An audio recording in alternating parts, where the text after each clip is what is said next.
All right, thank you very much. Good evening, ladies and gentlemen, and welcome to the March 15th, 2022 public meeting of the Milton Conservation Commission. As a matter of formality, we ask two things. We ask one thing, and that is that when we invite you to speak, and we invite absolutely everyone to speak, but would you identify yourself and what your address is, and then we do invite questions, comments, suggestions, etc. The other matter of formality is that as a matter of course, we introduce ourselves.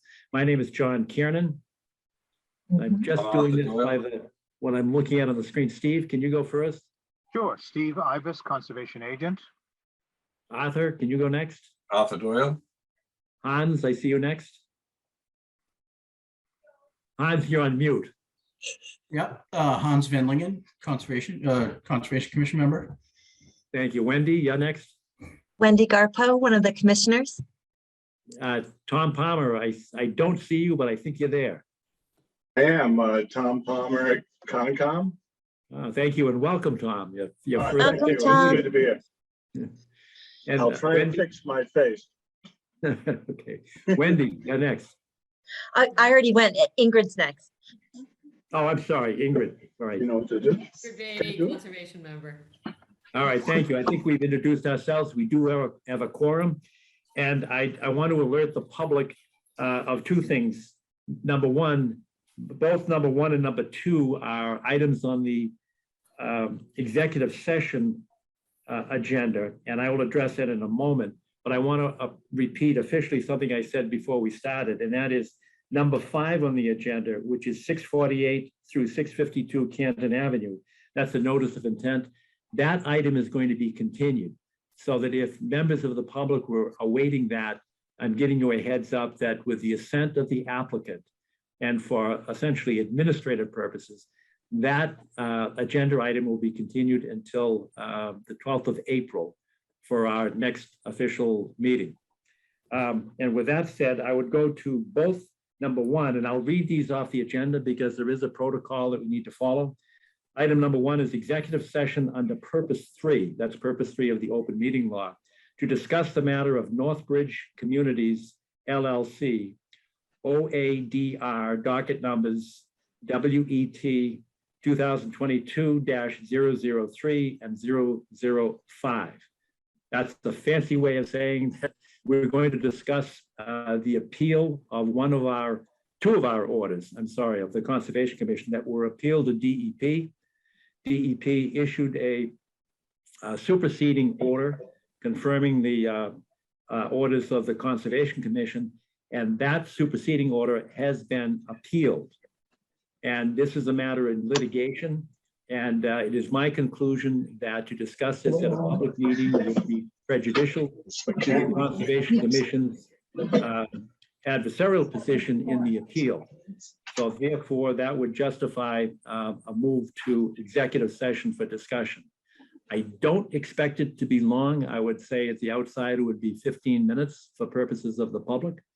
And then if I could address at the same time, because I need to call for a vote as to whether or not the Conservation Commission agrees to go into executive session. So item number 2 is executive session under purpose 3 to discuss the matter of Karen Bacardi, trustee of the 137 Highland Street Nominee Trust versus the Town of Milton Conservation Commission and others. This is actually is the Superior Court appeal of the order of the Conservation Commission. And it relates to an RDA, which is a request for determination of applicability, and an order of resource area delineation. Those are technical terms. They both relate to the determination of the Conservation Commission as it relates to that which town meeting discussed last night, and that is not the project itself, but the preliminary designation of the wetland boundaries and the location and the issue of the test pits by the applicant, which is Northbridge Community. This is the project that was discussed last night at the public meeting. That matter was appealed to the Superior Court of the Commonwealth of Massachusetts, sitting in Norfolk County. And the purpose of our going into executive session is to discuss the litigation. It is my conclusion that to do it in public session would be prejudicial to the Conservation Commission in our litigation position. And therefore, I'm calling for a motion to go into executive session for the purpose of discussing both number 1 and number 2, but we will return, and part of the same motion should be to return to public session. And again, I'm guesstimating, but it would be no more than 15 minutes. And we will be joined by town council at that meeting to discuss our litigation position. Therefore, I would entertain a motion to leave public session for the purposes that I have expressed, and then to return to public session after that. Arthur Doyle, do I hear such a motion from you, sir? So moved, Mr. Chairman, to move into executive session for items number 1 and 2 on the agenda for the purposes cited by the chair, and to return to public session. All right, is that seconded? Second, All right, thank you, Wendy. I'm going to take a roll call vote. Arthur Doyle, how do you vote? Yay or nay? Yay. Hans Van Lingen, how do Yay. you vote? Wendy Garpo, Yay. Tom Palmer, Yay. Ingrid Beatty, yay. and John Kiernan, aye. So we will, I say, close this session. I'm going to have to get some help from Access, because I'd like it to stay open. But for all commissioners, we're going to have to go on to a different session. I happen to have a separate computer, but I'm going to put this one on mute. And others, if you can do that, fine. Otherwise, you're going to have to close this session, open up in the link to the executive session. And then after we finish there, rejoin this session. Mr. All right. Tiernan, MATV here. We'll keep the session open for you. Perfect. Thank you very much. I'm grateful. Yes, sir. And so just to confirm, John, the link was sent. This When? evening, it came from Shane Brandenburg. I Okay. forwarded, actually Steve forwarded it to me, and I forwarded it to everybody.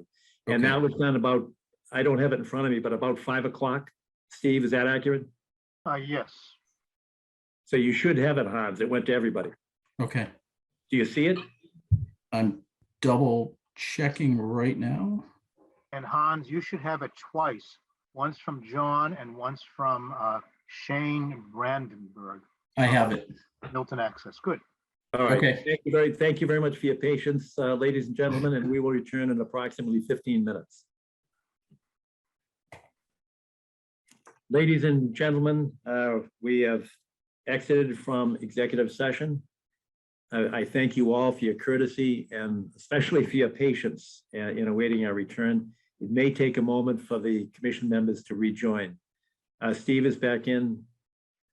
John Kiernan speaking. And while we wait, Sean, are you in a position to make a presentation on exhibit on item number 3? Yes, I am.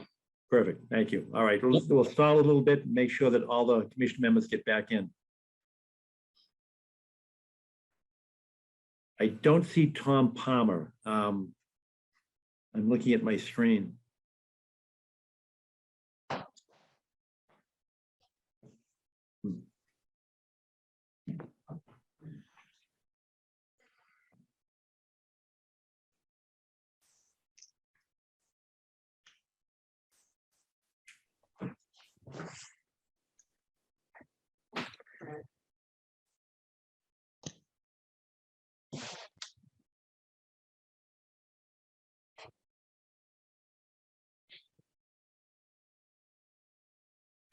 I know initially some folks had difficulty logging on to Zoom earlier in the evening. I hope that all those issues have passed. We'll keep our fingers crossed.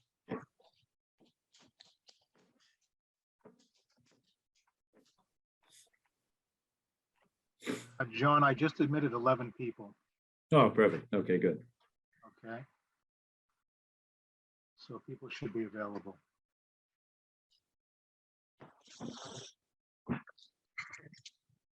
Okay, Tom, Hans, Ingrid, Wendy. I'm looking for Arthur Doyle. Here. Yep, there you are. We're all set to go. We're all back. Thank you very much again, ladies and gentlemen, for your courtesy and your patience with us. So we'll go to number 3 on the agenda, which is the omnibus land swap annual town meeting article, Blue Hills Parkway, Guile, Randolph Avenue, and Herrick Drive. Mr. O'Rourke, are you in a position to make a presentation to the public and to the commission? I am, Mr. Chair. Thank you. Thank you. My name is Sean O'Rourke. I'm the chair of the school building committee here in town. I'm also a town meeting member of Precinct 8. My address is 27 Quarry Lane. So, we're before you tonight. If it's okay, may I share my screen now to kind of jump in the presentation? Yes. Thank May you. indeed.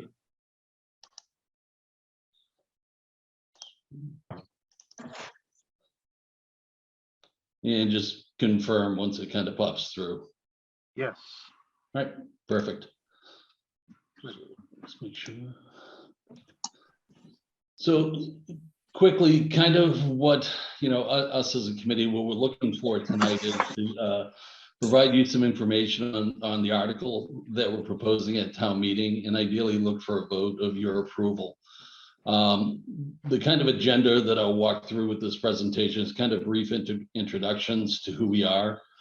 Another kind of brief 5-minute video of the overcrowding that we're experiencing within the district, and then jump into the presentation, followed by question and answers. But as I'm in the presentation, I work well, at being interactive. So if you have any questions as we're going through, feel free to interrupt. Our committee was formed in May of 2019 by town meeting. The 5 at the top, all of us were appointed by the town moderator. We're a mix of design and construction professionals. Myself, I've been working in the design field for a company called WSP, essentially since I was 18. So right out of high school, jumped into design and construction. I've been in it ever since. On the bottom left are Ada Rosemarin and Betty White, that are members of our school committee that were appointees. Mike Zulis and Glenn Hoffman on the bottom right were appointed by the select board. Glenn is the local architect with tons of experience with schools. So one of the things everyone's heard about within town is the overcrowding. And for us as a committee, we're trying to think of the best way to kind of show it. People go by the buildings, they look at them, they're beautiful, and they look brand new.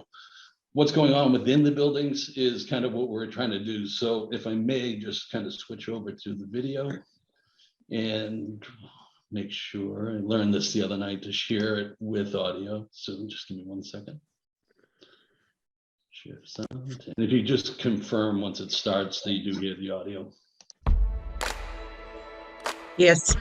Thank you. Well, it's interesting because, you guys are here to film the pinch, right? One of the biggest challenges I see is the overcrowding. In an ideal situation, particularly at your elementary levels, you would like to keep class sizes no more than 18 to allow for our teachers to give individualized attention. You can definitely see that there are spaces that are smaller, there are spaces that are gone. So if you want examples, if you think of the library, we have a classroom of second graders, which also happens to be our biggest second grade classroom, in a space in the corner of the library where there used to be extra shelving for books. Art room, but the music room, allowing for some space to sing, really was just too small. So as you'll see, we've actually now converted our gym. We've split it down the middle with the curtain, and half of the gym is being used for music 3 days a week, and the other 3 days a week is being used for PE. Up in our library, what had been our maker space, which is a big space of our library, is now being used as a digital classroom for our Fuse and technology classes, which we on one hand we've been fortunate to have a little bit of space to create another classroom, but that kind of came with the loss of the maker space too. So our music room we were able to preserve it up until this year. But this year we had to transform our stage in the cafeteria into a music room. We had to take all of the instruments that are usually stored and on display for children to access, and we had to put them in a closet. And that does create a bottleneck. That does take up time, which means the teachers leave earlier to make sure that they have enough time to eat, which cuts away from, core academic time. And there's sort of no way around it because you're cutting something and you want to make sure once they get in the cafeteria, those lines, they have enough time to actually eat before they go to recess. So you can't fault the teacher for leaving earlier to get them in there because all of that takes more time because more classrooms and more students are going into those spaces. We often hear from students and families that one of the most stressful times of the day was lunchtime. The students have about 20 minutes to find their way, find a seat, get their lunch, eat it, in what was a borderline sort of hysterical environment where you choreographed their day in such a way that we are sort of smoothly moving a lot of children through very cramped and tight spaces. I mean, as far as our teachers, it's cramping their space. It's very difficult to break up into small groups when you have 28, 29 students in the class. We've given up a lot to provide great services for our children, so it feels great to be able to do that. What we sacrifice is quality of planning time and locations for our staff, the opportunity to find a quiet place for planning. Planning with colleagues is sometimes not so easy. It's not easy to find that space, but we're working together. We're figuring it out. We're very grateful to be in beautiful buildings, but if I'm being honest, I have teachers sometimes taking meetings from their car.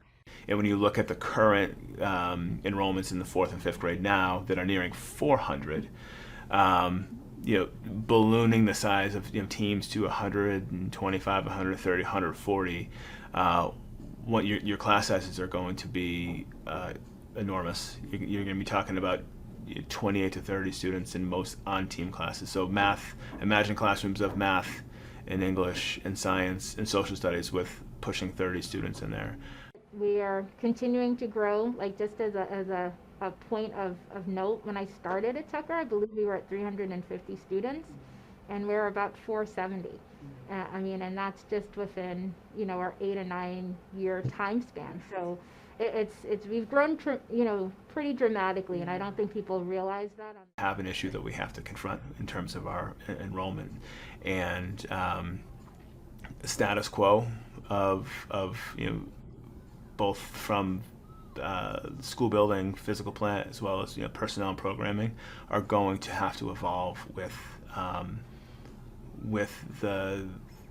our enrollments and with the complexities that come with that, if we're going to be able to continue to offer our kids and families the same high quality education that the students have enjoyed.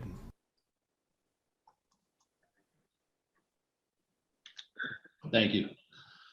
So, from what you're seeing there, as a committee, when we first started in 2019, for me as an engineer, it was all in the numbers. So we started looking at all the enrollment and data, which I want to touch on a little bit. So since the last school building project finalized in about 2008, this graph kind of displays the enrollment from pre-K to the high school and kind of the growth the district has seen. As you can see, it's almost like a 45-degree slope. It's pretty dramatic as you're looking at it. The projections that we get from a company called NESDEC going forward kind of have them leveling off and tailing off, but not returning to what they were in 2008. Historically, we've done some data digging too on NESDEC's projections, and they've always been conservative. So even the line you see of it sloping up, their estimates back then also had it, leveling off at some point too. The one key thing to take into account too, their projections don't take into account any proposed building projects that are not permitted yet. So for example, some of the 40B projects that might come around in the future, those are not accounted for in any of these projections.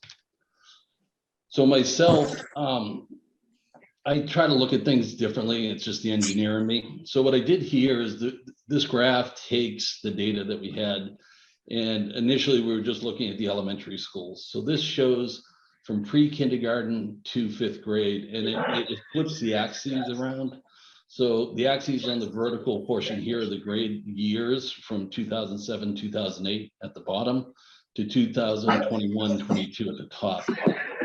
And as you can see, as the years progress, the grade configurations grow. The key thing with this too is to kind of really read these graphs. You have to look at how the grades progress. So the 1st grade in one year becomes the 2nd grade in the next year, becomes the 3rd grade in the following year. So it kind of jumps up each time. And essentially what you see is when there's a big spike in the initial kindergarten or 1st grade, those propagate up and just kind of make this whole thing flow out. The other thing to note on here too is the vertical yellow line. That's the building capacity for the 4 elementary schools that we have right now at 1900. As you can see, we're essentially a full grade level, 5th grade, over what that capacity is. As most of you are aware, the architecture of the district is made up of 4 elementary schools that feed up to a single middle school and then feeds up to a single high school. So initially, as a committee, we looked at this. There were other previous studies done by a couple of architects, and the idea was to build a new elementary school. Initially we ran with that, but after further study, we came up with a couple options. Some of the concerns we had was by the creation of a 5th elementary school, we'd have a 5th brand new elementary school with 4 existing schools. So there's additional money we'd have to secure or put forth to bring those other schools kind of up to par and have similar parity across them.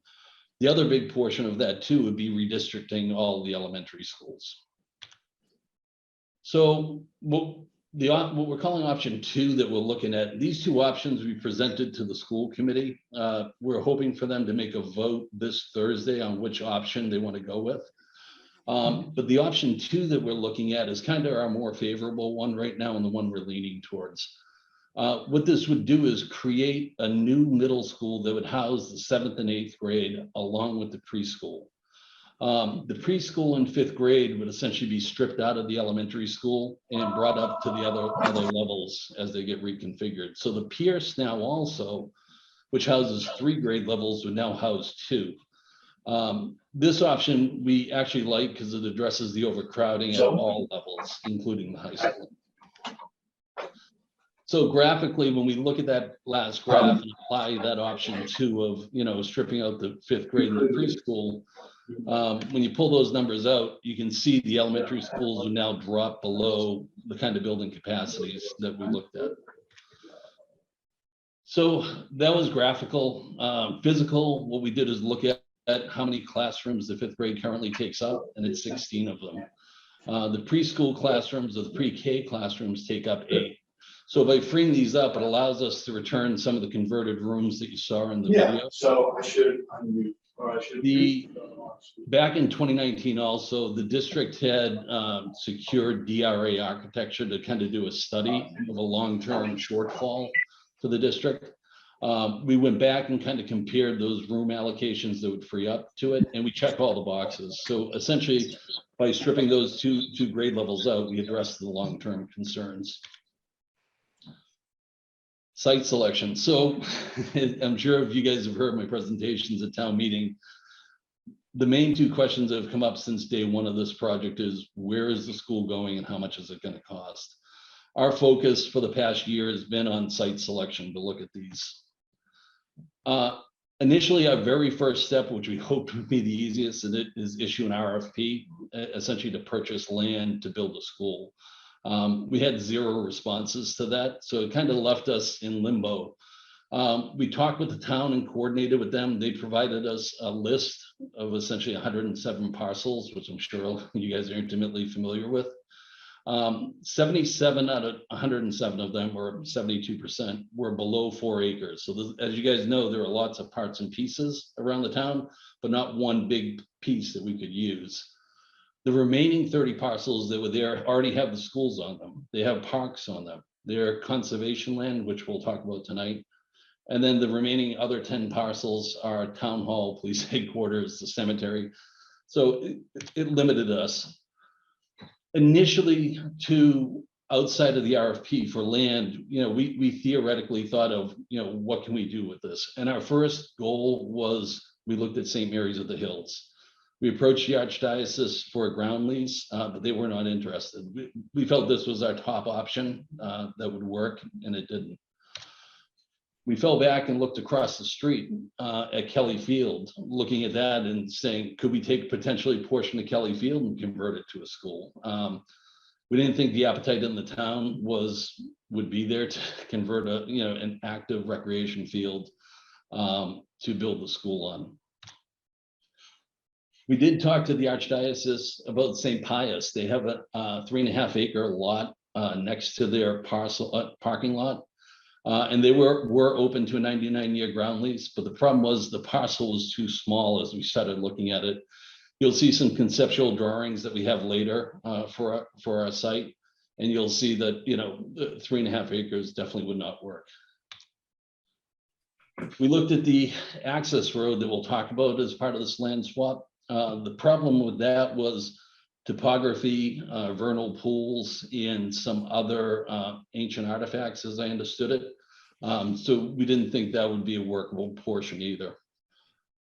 So that's what brought us to the parcel that we'd like to talk about tonight, which is the parcel, the south side of Gile Road that abuts Brooks Field.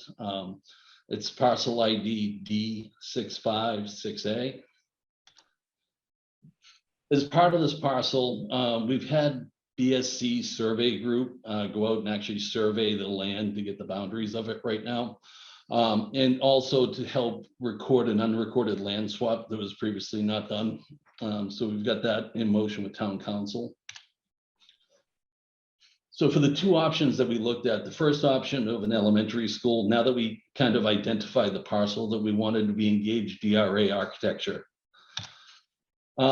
With DRA, again, these are, for me as an engineer, the fun things that come up. You look at a parcel of land and you try to figure out how you would utilize it. So for that, they do a very high macro level of where the fields would be, where parking lots would be, and essentially where the building would be. So in these renditions that you'll see, it basically encompasses an elementary school of 2 levels. And as you see on the site, there's spaces for parking on one side, a school bus drop off on the front, similar to what you see at Collycock Cunningham, and essentially a fire lane. The key component with this option, and we're well aware of our neighbors to the south at Home Inc.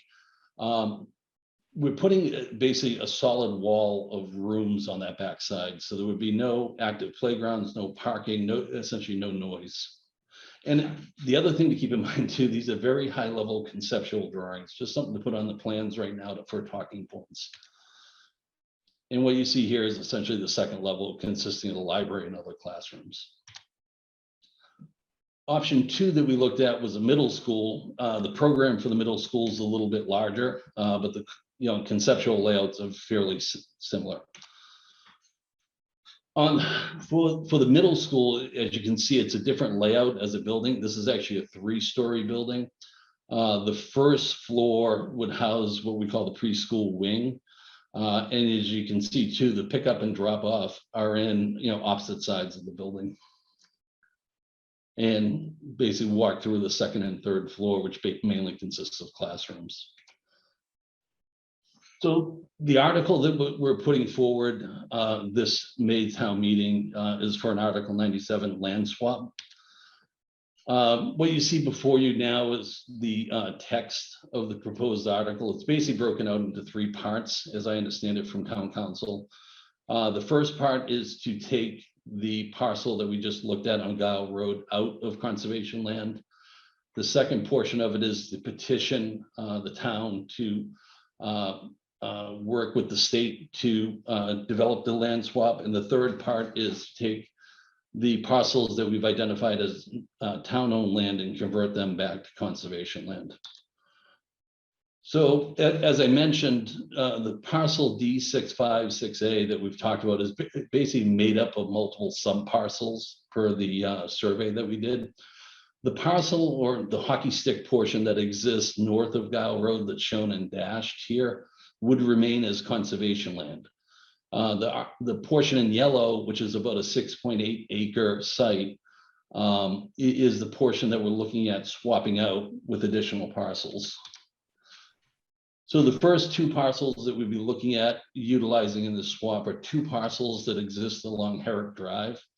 They're parcels E1735 and E1734.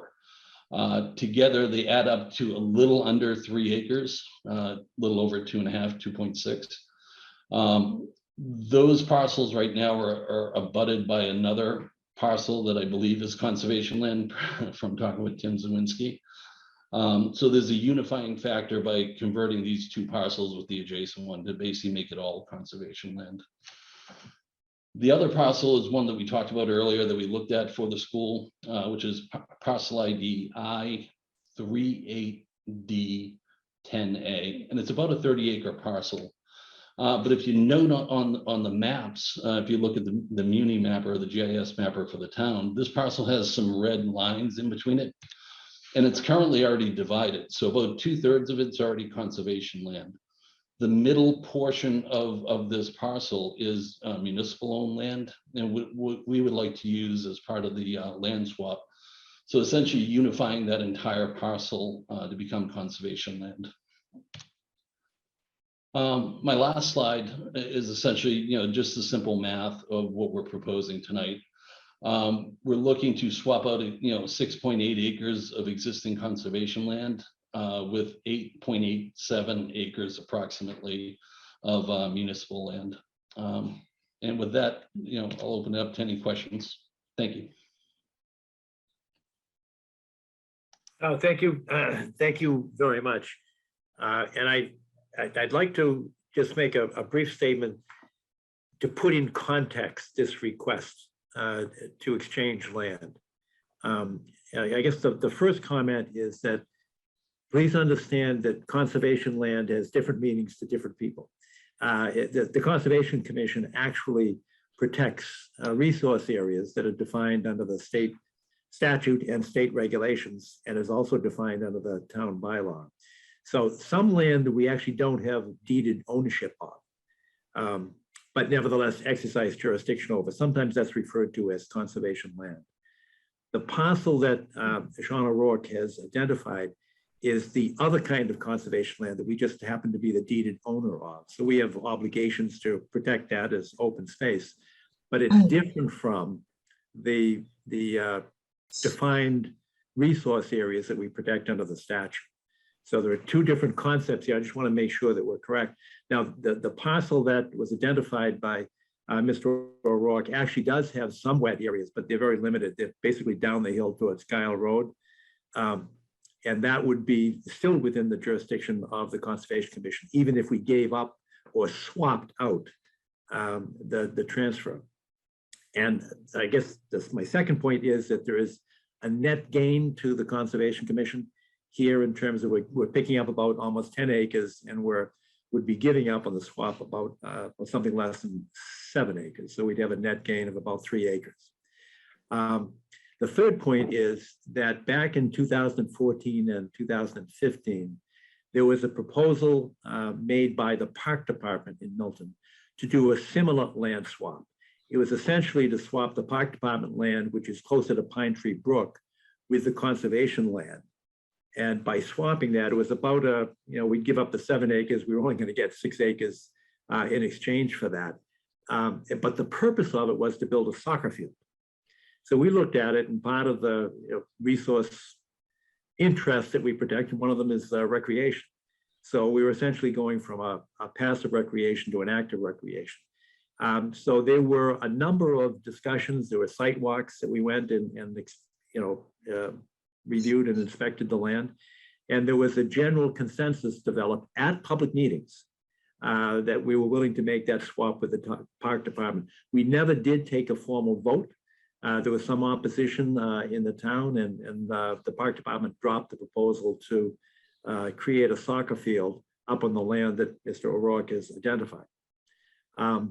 At that time, we were not concerned with the deed necessarily, because we were swapping recreation land for recreation land for the purpose of it.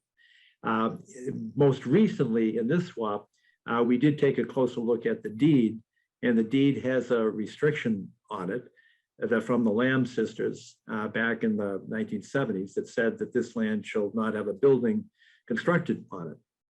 So seeing that restriction, we went to town council and I asked for an opinion as to whether or not that restriction was still a viable legal restriction. And I've actually asked that Kevin Freitag address the committee and the public today with a response to that question. And I don't see you. There you are, Kevin. Could you address that issue? Yes, thank you, Mr. Chair. Good evening, everyone. My name is Kevin Freitag, the Office of Town Council, and your chair is correct. He did reach out and asked my office to take a closer look at this property located at Guile Road to make a determination as to the validity of the deed restriction. We took a look at that deed restriction, which is from a deed in 1978, along with the town meeting vote that took place on June 13th of 1978. Those two things, were sort of done together because the authorization for the town to purchase the land was made pursuant to or by a town meeting vote. The land was purchased for $170,000 from the Lamb family in 1978. And the deed that came with the land did restrict the property. And it said no buildings or other structures shall be erected on the parcel. No filing or no filling or regrading shall be permitted at the parcel, and the grantee shall maintain the parcel in its natural condition, shall prune the trees, and shall maintain the shrubs indigenous to the area. So those are the restrictions that we were asked to consider. After looking at the deed and looking at the restriction, we also consulted with Mass General Law, specifically Chapter 184, Section 23, which states in relevant part that conditions or restrictions unlimited as to time, such as the one in this deed, by which the title or use of real property is affected, which is the case here, shall be limited to a term of 30 years after the date of the deed or other instrument, or the date of the probate or will creating them, except in cases of gifts or devisees for public, charitable, or religious purposes.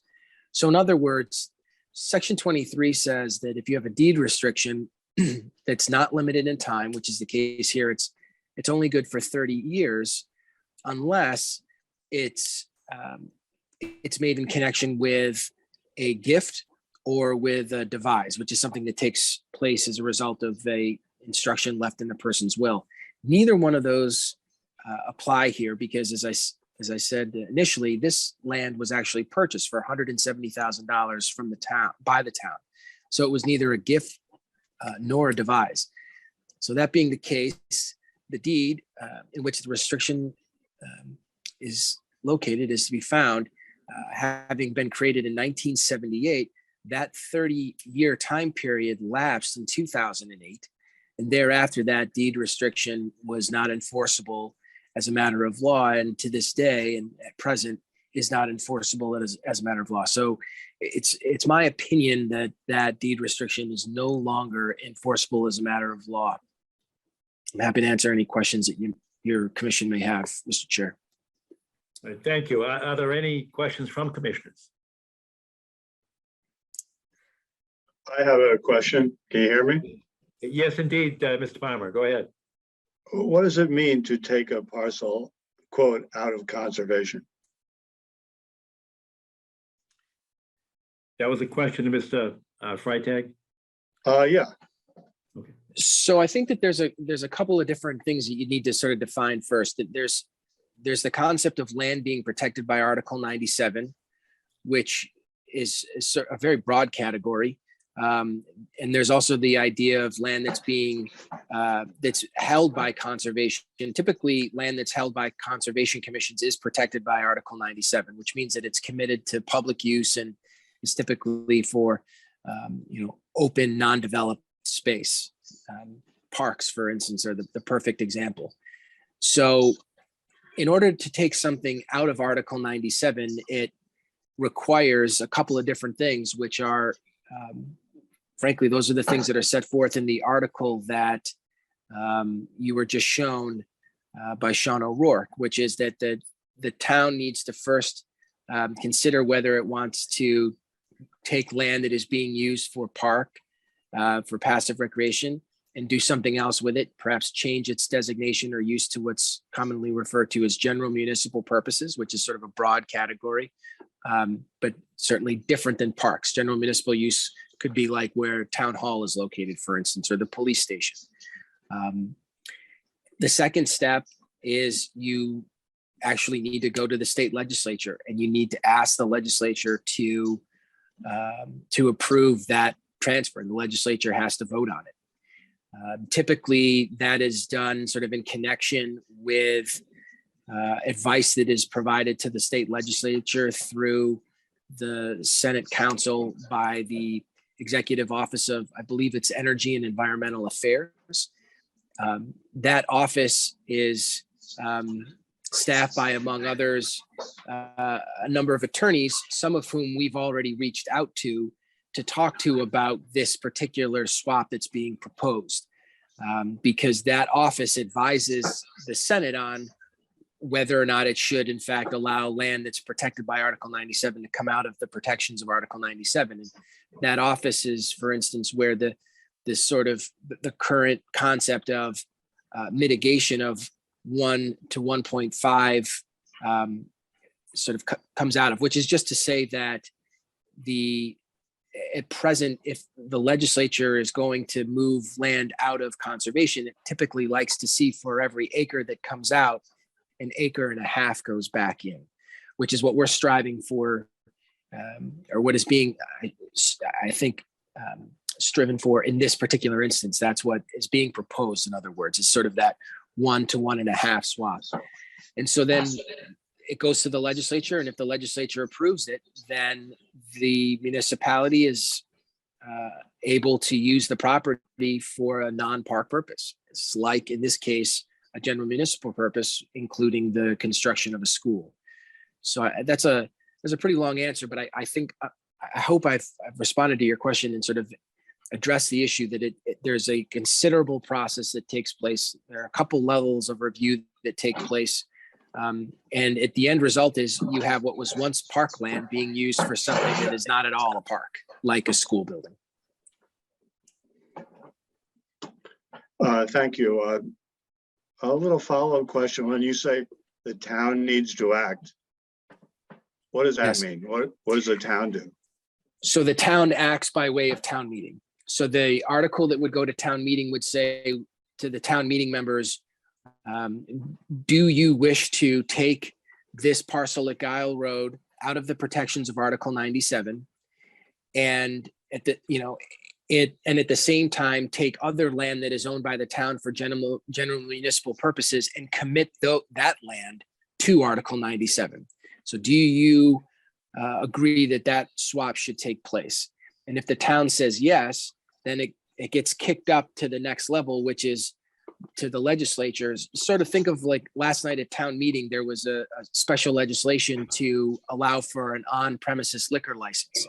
Sort of the same concept, which is the town authorizes the select board to petition the state legislature to do something. Same thing here.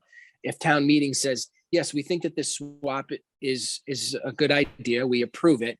And now we're telling the select board, go to the legislature and ask them to pass special legislation that would allow for this parcel of property at Guile Road to come out of the protections of Article 97 in exchange for these other parcels that have been identified by Mr. O'Rourke tonight to go into the protection of Article 97. Is there a requirement of a vote of the Conservation Commission? Yes.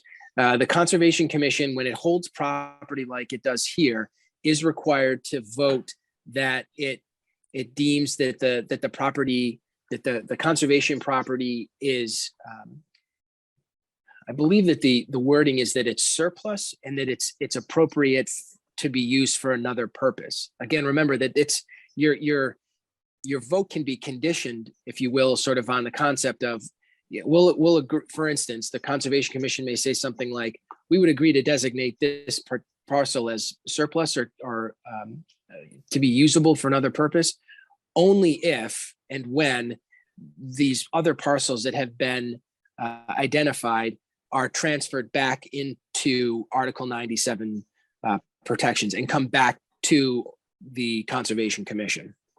I get it. Thank you very much. You're welcome. Are there other commissioners that have a question or a comment? Hearing none, I'd invite, if there are abutters to this land, certainly, and members of the public that would like to ask a question or make a comment. You are invited to do so.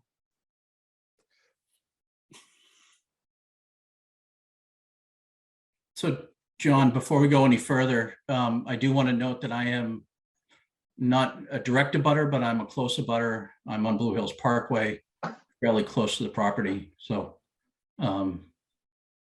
if there's any feel or need for me to recuse myself, please advise me if that's appropriate.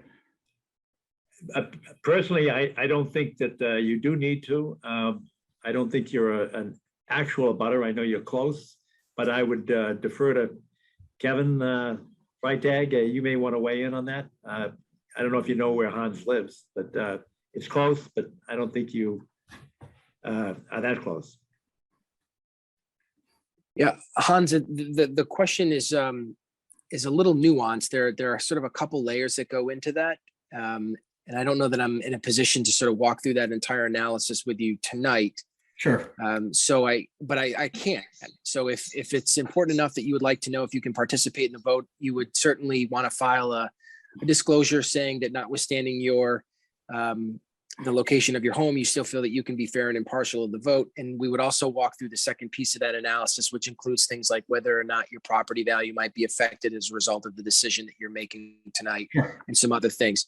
So if that, and I suppose to the chair, if you wanted to, if you felt that that was important enough to hold off on taking a vote tonight, I would certainly accommodate the board and go through that analysis with your member as soon as possible so that you could come back to the board, or alternatively, your member could simply recuse himself from the rest of this discussion and then you could take a vote without him. But I'd leave that to you.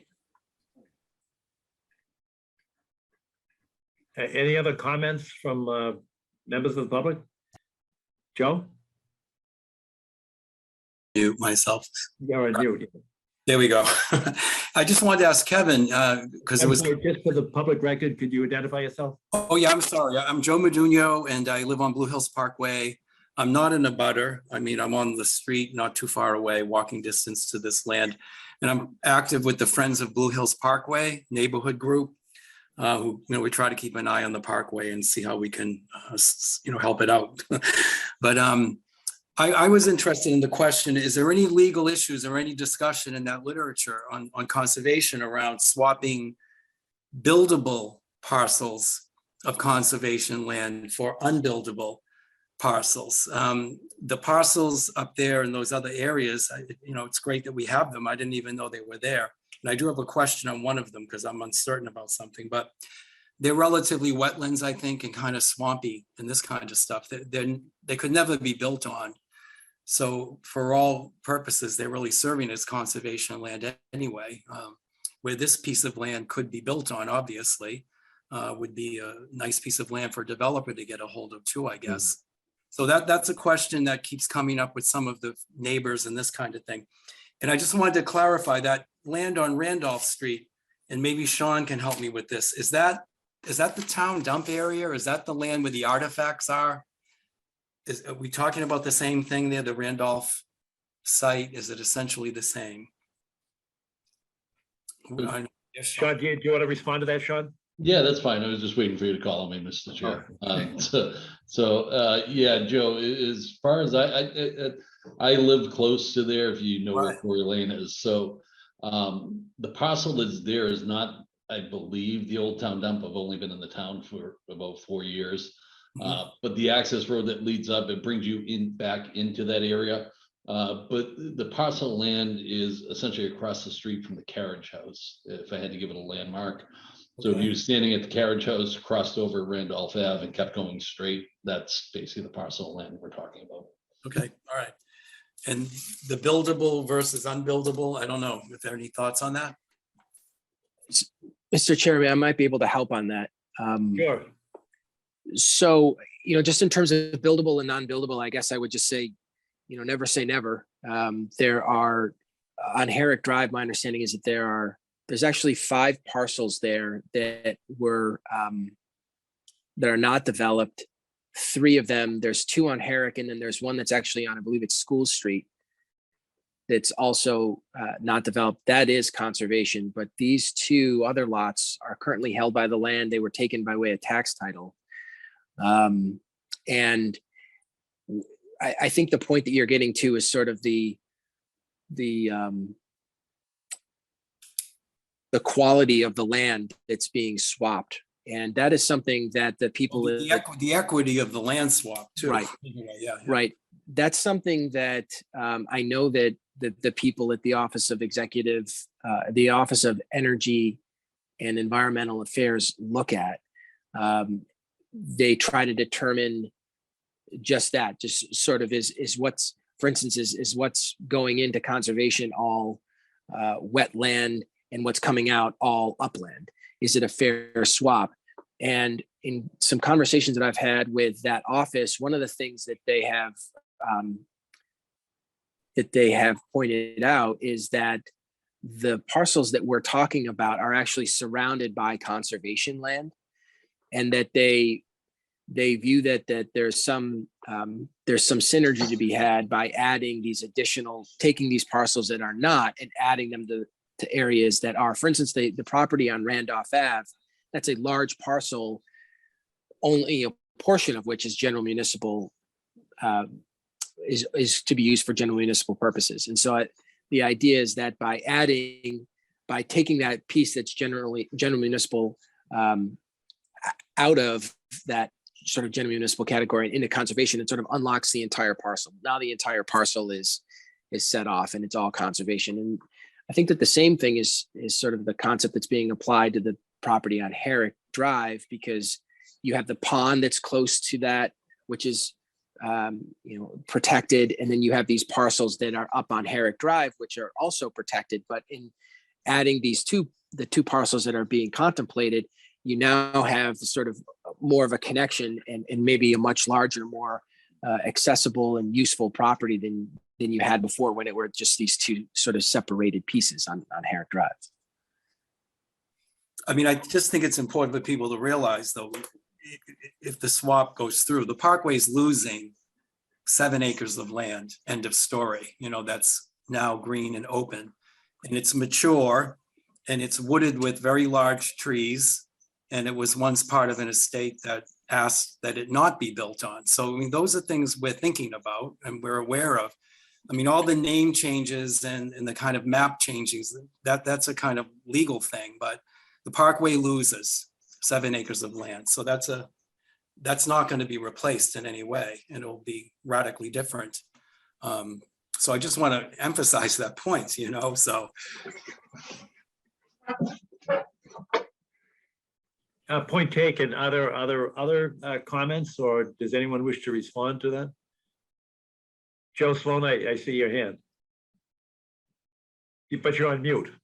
Oh, there we go. Thank you, Mr. Chairman. Thank you. I very much appreciate that this conversation has finally come to the Conservation Commission, because. Could I hold you for a minute? Could you just introduce yourself? Oh, I'm very sorry. Yes, Joe. My name is Joe Sloan, and I live at 55 Concord Avenue. Thanks for the reminder. And again, I'm really appreciative, as I know others are, that the conversation has in fact come at this point to the Conservation Commission, because I think that many of us have hoped that it would have come to the Conservation Commission maybe even a little bit before this point. But I'm really grateful that this conversation has started here at Conservation. As an example, the warrant committee had a meeting last week where they were discussing this article and what their recommendation would be. And there were lots and lots of questions. And one of the questions was, what has the Conservation Commission said about this at this point? So I think that others in town and other committees are going to be appreciative that Concom is talking about that at this point. I wanted to mention that again, part of what makes me feel why it's so important that you're talking about it at this point is because I feel that up until tonight, unfortunately, the narrative has referred to this land somewhat obliquely. And what I mean is kind of there's been sort of a commodification of this land, and we heard a little bit about that tonight. You know, the sense of you know, the acreage that we have and what we would gain. And I know all of those aspects are important, but I think that it will be really important and helpful as your commission goes forward with discussions to be mindful of the geographical significance that every piece of conservation land has that makes it unique. And when, as Mr. Palmer said before, when he was asking questions about the steps that are taken and the rules and regulations that exist that allow for a designation to be taken off of conservation land, I think that it's really important to the town that we think about why this piece of property, not only why it was purchased by the town, but why it was given the conservation designation at that point in time. And to kind of distinguish for us going forward, when this goes to town meeting, to help people understand what makes conservation land different from open space that a lot of people think of in Milton as conservation land, but now we have a better understanding of it as general municipal land. And for instance, there's land along the Blue Hills Parkway.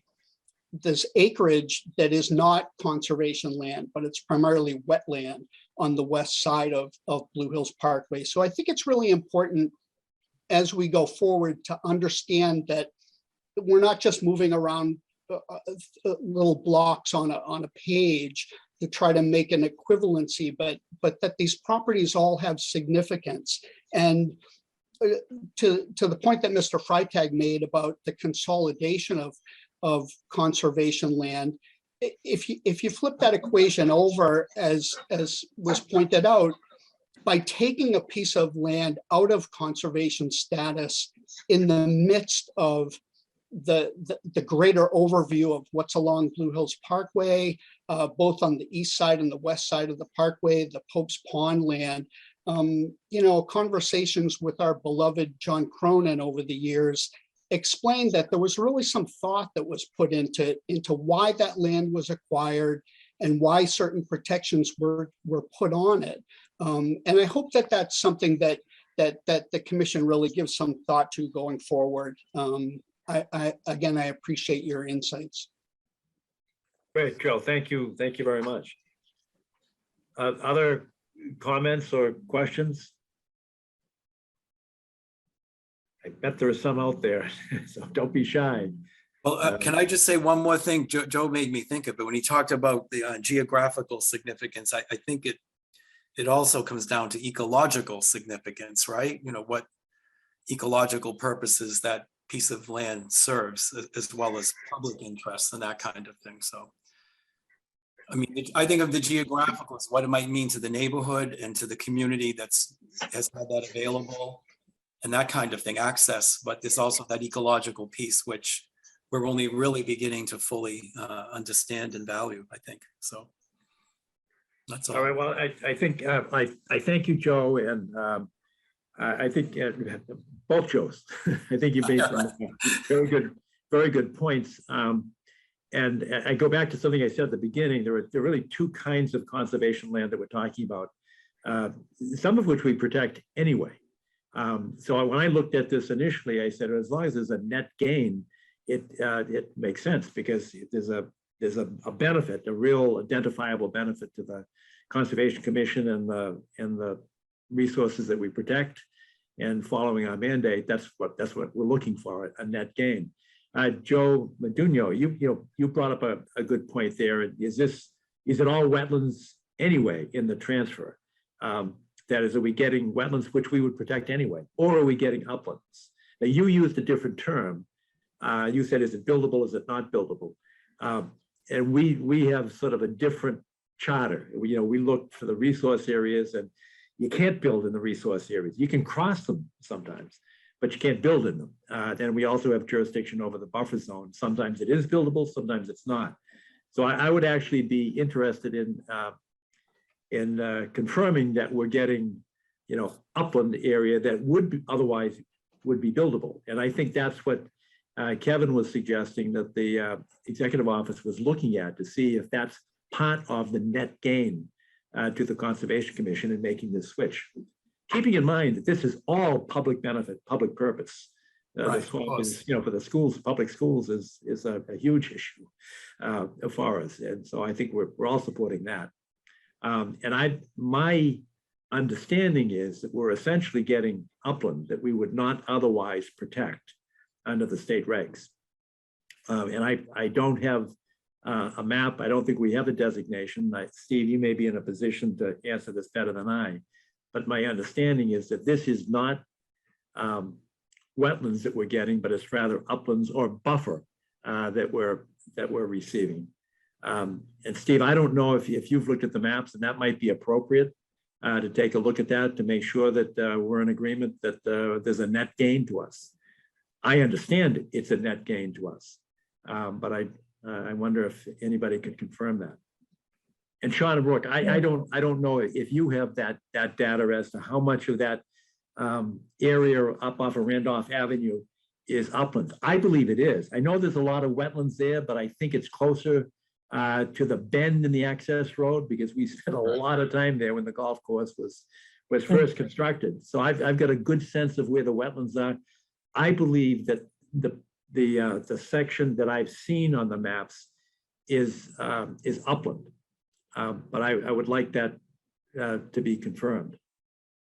So John, my understanding, Mr. Chair, sorry, Hans, from when we looked at this site for, like I said, we investigated it for construction of the schools. The topography was one of the issues that we saw. The parcel that we're talking about swapping, as I understand it from walking down it a couple of times when we were looking at it, the area that you were talking about that's adjacent to the access road is the swampy wetlands portion. That's already conservation land. Correct. The area we're talking about swapping is upland area there.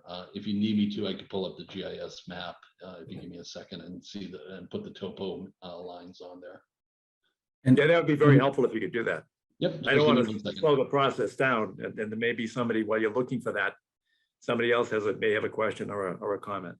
John, if you don't mind, what I was going to say is that that property on Randolph Ave, if you consider the property very close to that at 711 Randolph Ave, which is also would have otherwise been considered not very buildable, is now, that's a property that's being targeted as a 40B development.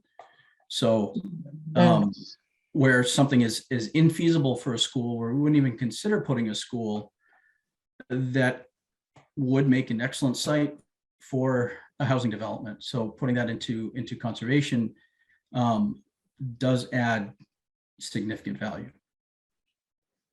Good point. So assuming that property on Randolph Ave is upland. Right, yeah, that's an excellent point, Hans. Thank you. So, Mr. Chair, I do have the map ready with the topography if you want me to show. Oh, that would be great. If you could share that, it would help us all.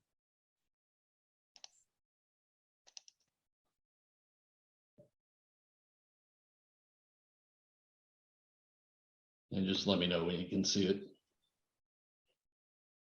Not yet. There it is. Perfect.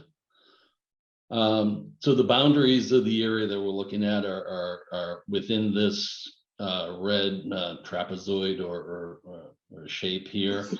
As you can see, there is the brook or stream that runs along the edge by Randolph Ave. The area I see in white here is kind of that marshy area that we're talking about that's already in conservation land. And then the topography, as you can see, increases as you go across the site southerly, essentially down Randolph Ave. So the majority of this portion, with the exception of the end engineer Randolph Ave, is all upland. John, this is Steve Ivis. I Yes. agree with that analysis. That's good. That's very helpful. Thank you, Steve. All right. Well, that would go both to Hans's point and my concern with the net gain to the Conservation Commission and the values that we protect. May I ask one other question? You certainly may, Joe. Yeah, this has become kind of interesting because these specific issues here. Are the trees considered one of the resources that the Conservation Commission is out to protect or is seeking to protect? And those lands, are they forested lands, these upland areas? What's the density of trees?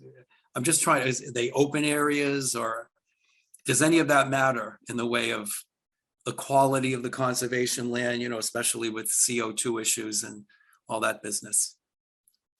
I guess, yes, those are all, I mean, trees are certainly part and parcel of what we're protecting, although, the resource areas are not defined as trees, but the foliage is often used to identify the resource areas. So that's, they are very important to us. And I believe that that's a forested area on Randolph Avenue. We've been up there. In fact, we've got a couple of projects going along that access road right now before us. And we're very concerned that we protect that area because they're taking heavy equipment over that access road to repair some of the gas lines, the natural gas lines. So the answer to your question is yes, that falls right within the purview of our responsibility. Wendy, did you have your hand up, want to make a comment or ask a question? I don't have, well, I do have a question, actually. I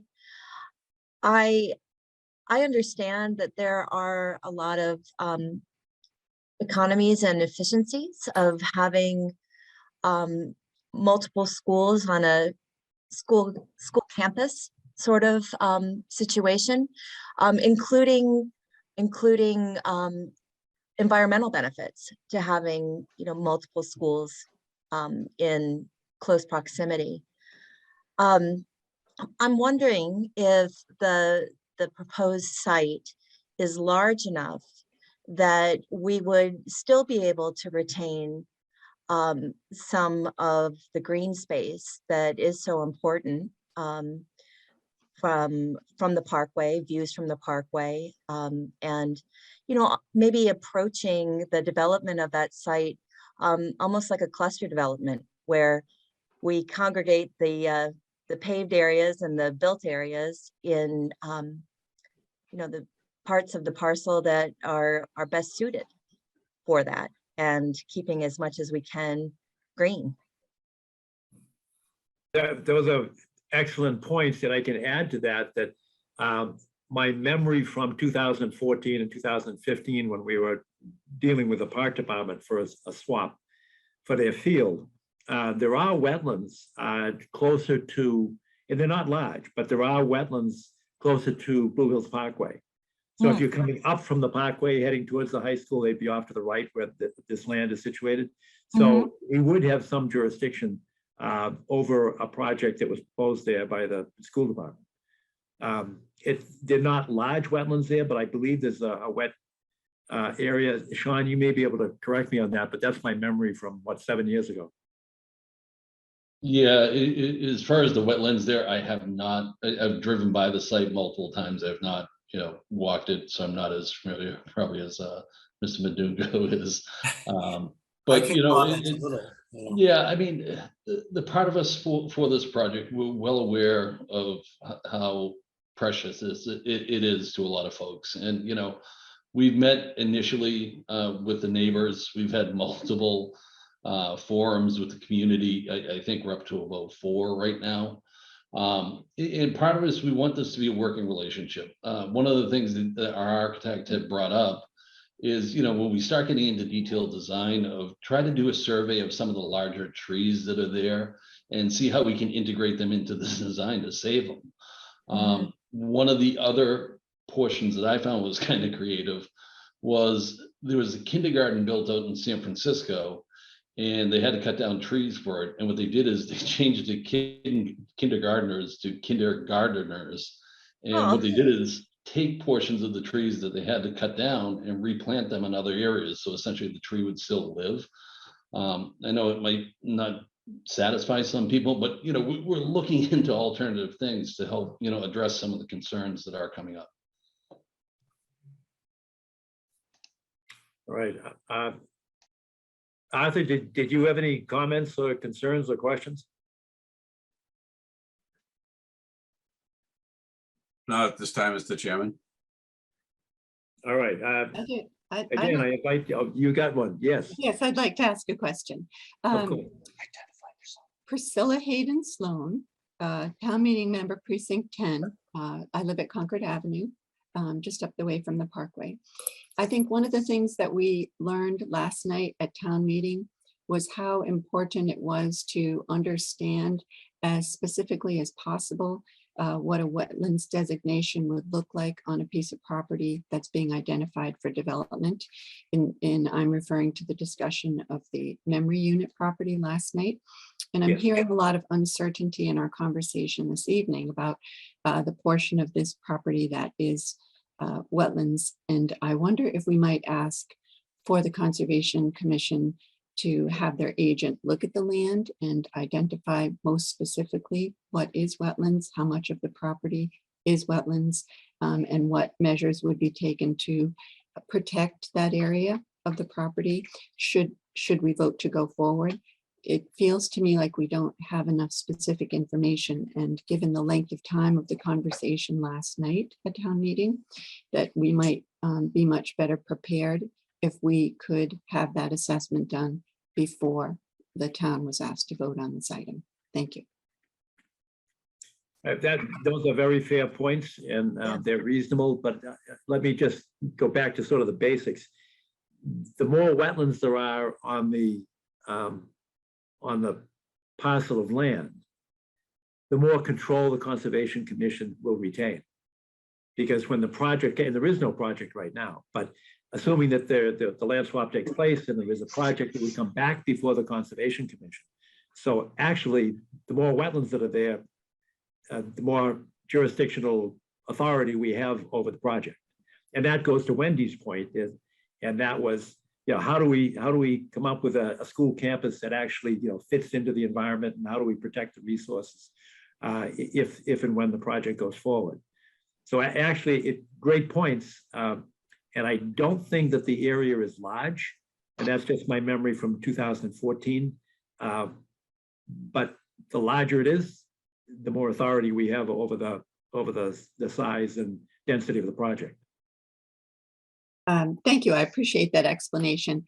I think the piece that's missing for me is the size of the property or the density of the construction based on where the wetlands are. And so I think those visuals are really very helpful to have that mapping and to have that understanding that the Conservation Commission has identified that this construction will actually fit on the property and within any wetlands restrictions.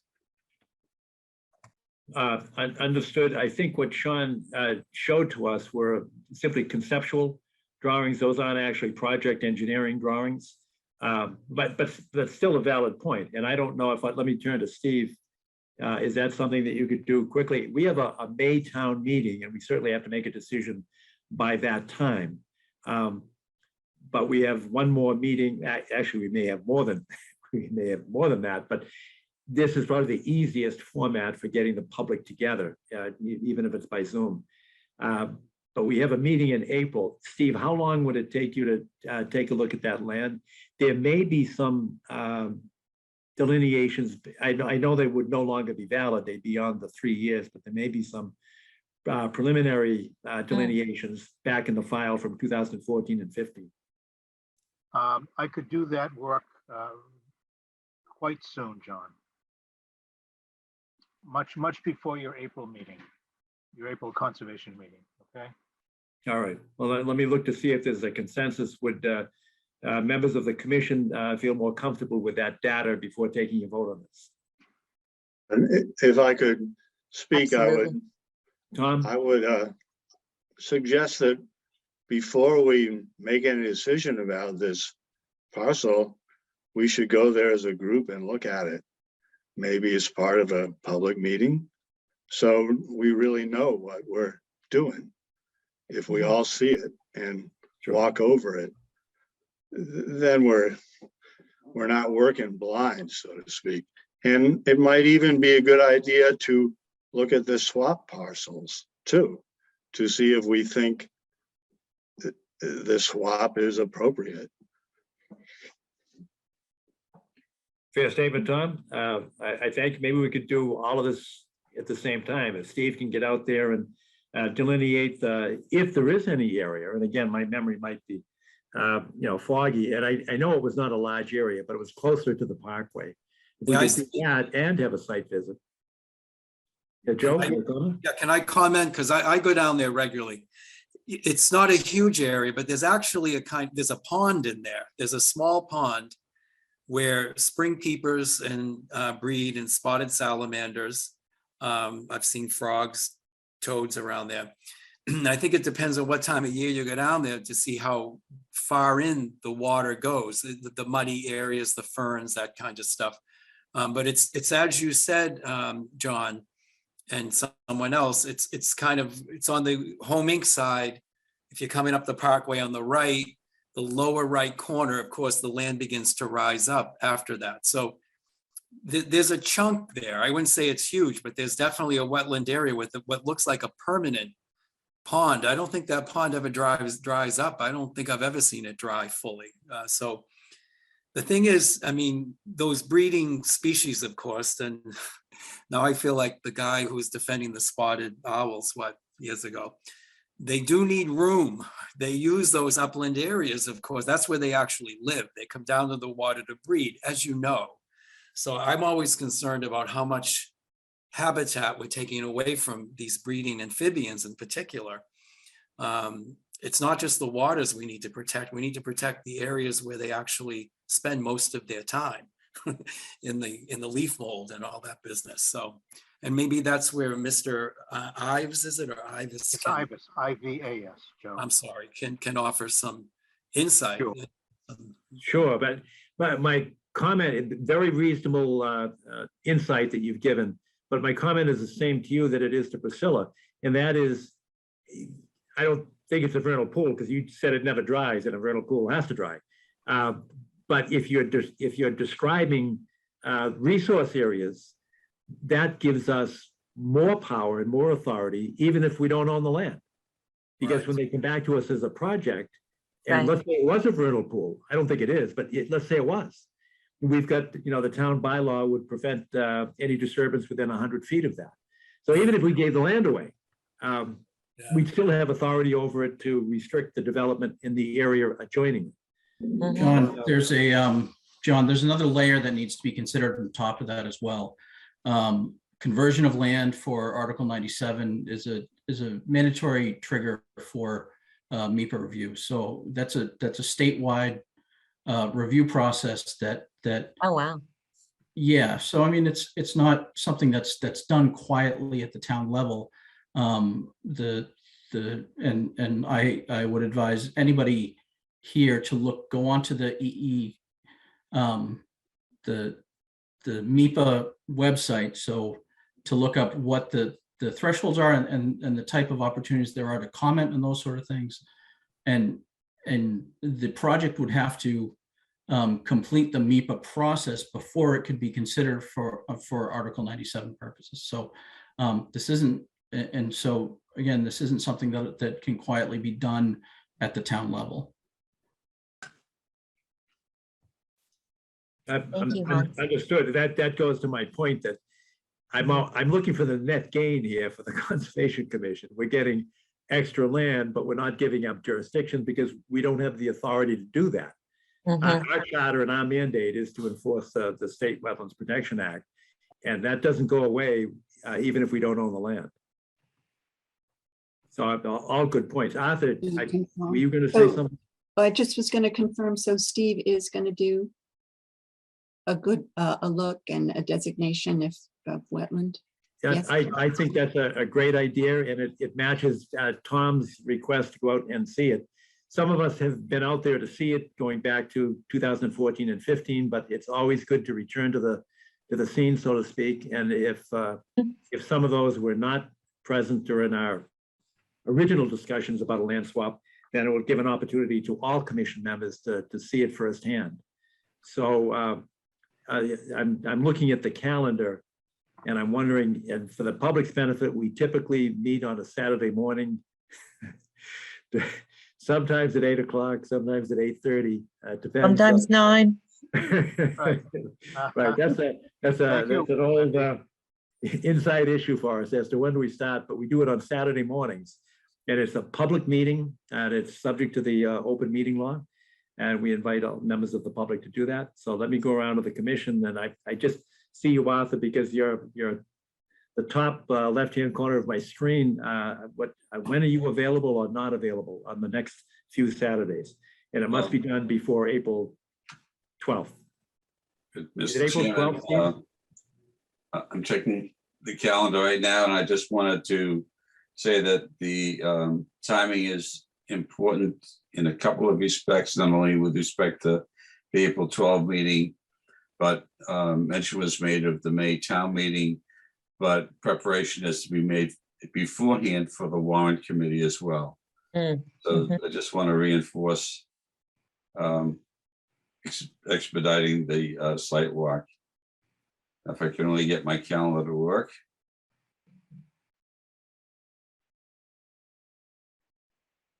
I'm glad Thanks again for organizing this. Really, really appreciate it. Thank you so much to the committee and to Joe. Here we go. How about this Saturday? Saturday, the 19th is fine.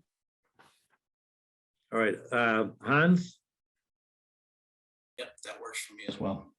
Tom Palmer, I think so, yeah. Wendy, Yes, sir. That works. Ingrid, Not work for me. I could do the following 26th, but I can't do this coming Saturday.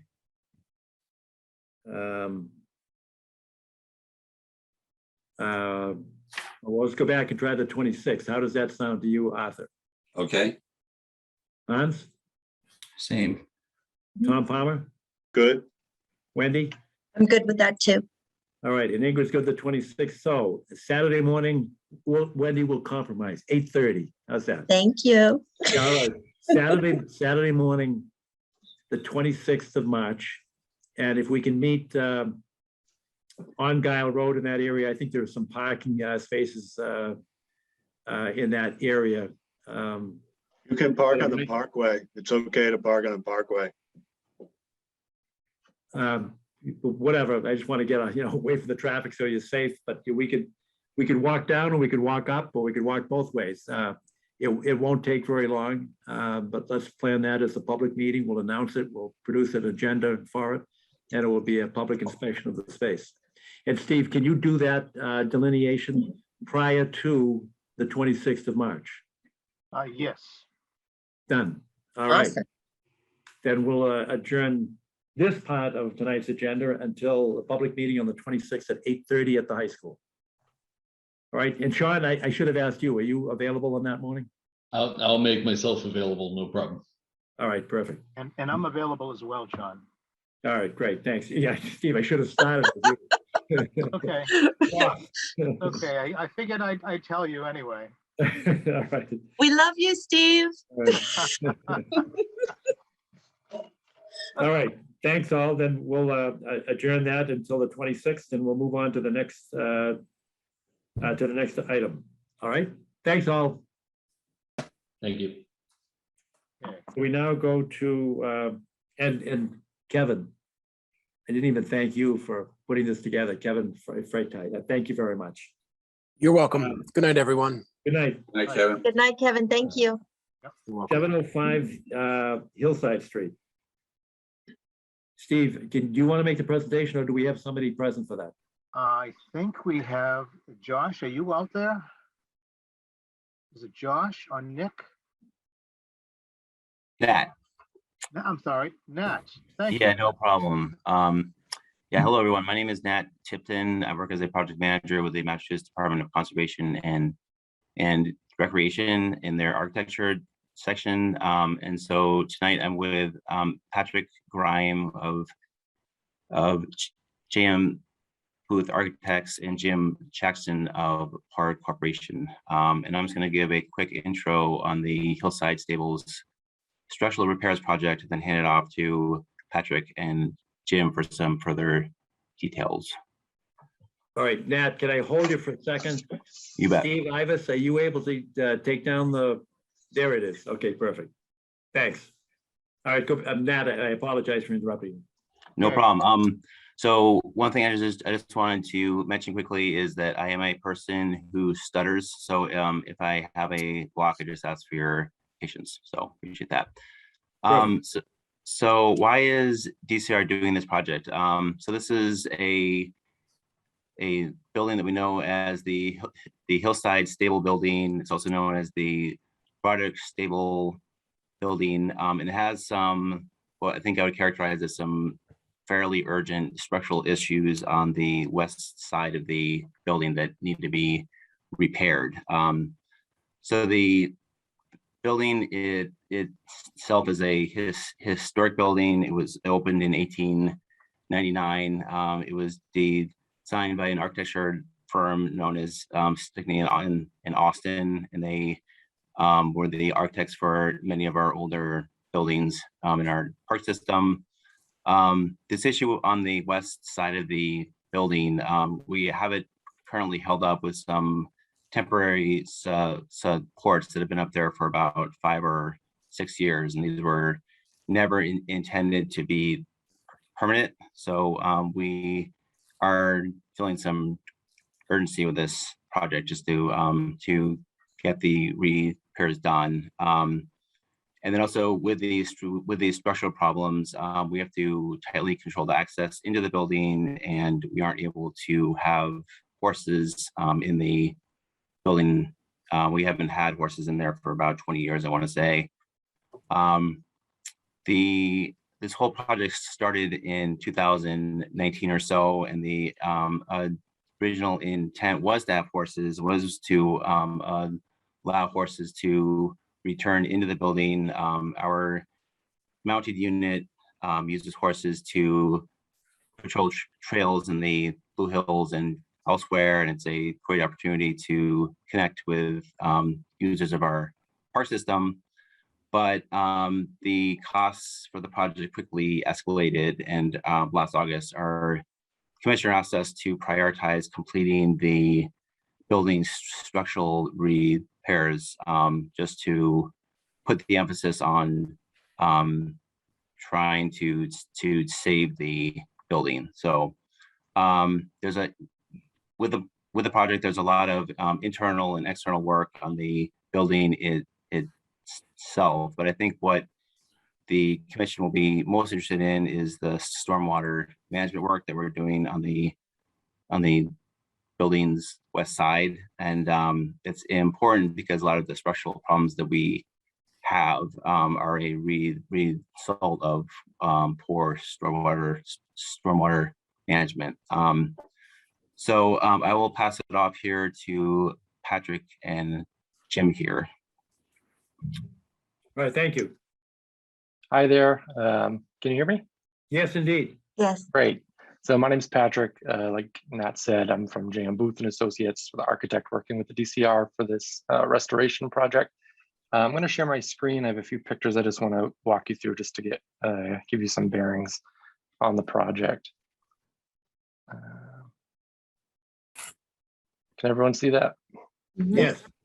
Great. So you're probably all very familiar with this building. This is the north elevation of the building.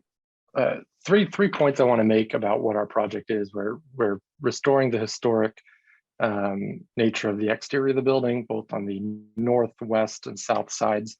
As Nat said, the biggest portion of the project is the interior structural renovations to make sure that the building won't collapse. And then third, to promote proper drainage around the site due to some severe water infiltration issues that have been happening inside the basement of the building, because where the building is situated, it's right at the bottom of a hill. So there's lots of water that sloped down that hill. And ultimately we've seen signs of water pouring into the basement. It's due to some architectural failures at the base of the west side of the wall, but those have only grown exponentially because of the amount of water hitting that side of the building. So this is the north side of the building. The portion of this site that we would be changing the topography would be the west side, which is up here where my mouse is. I don't know if you can see that, but on that side of the property. Basically, we'd be restoring it to the wood shingles, the historic the material that would have been used on the building. And then this is the rear of the building. This is our problem area. As you can see at the base here, the asphalt goes right up to the building, and the asphalt has deteriorated near the building and has caused lots of leaks and structural failures. The bracing that you see here was meant to be temporary, and it was installed probably 7 years ago now. So the purpose of this project is to remove these temporary shorings and actually allow the building to be structurally sound from the inside and not have these temporary this temporary framework anymore. So this is just another picture of where there's water infiltration down, sloping down from that west side of the building.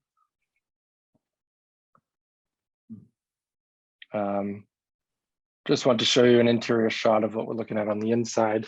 Like Nat said, the project scope is reduced to be structurally reinforcing the building. So some of this interior materials will be removed, and we'll be removing the floor and creating a new concrete floor on the inside. This is just a shot of the basement where a lot of that water infiltrates on that west side of the building. I have a few architectural elevations about what we're doing to the building, but I think be better off handing it over to Jim now to review what that site drainage is going to look like. So Jim, I don't know if you want to share your screen. Yep, I'll switch over. Great.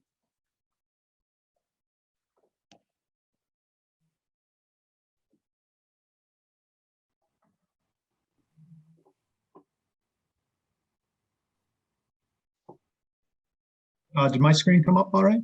Yes, it did. Thank you. Okay. Good evening. My name is Jim Jackson. I'm a managing engineer with Park Corporation. And as Nat explained, we're doing the civil engineering on the project.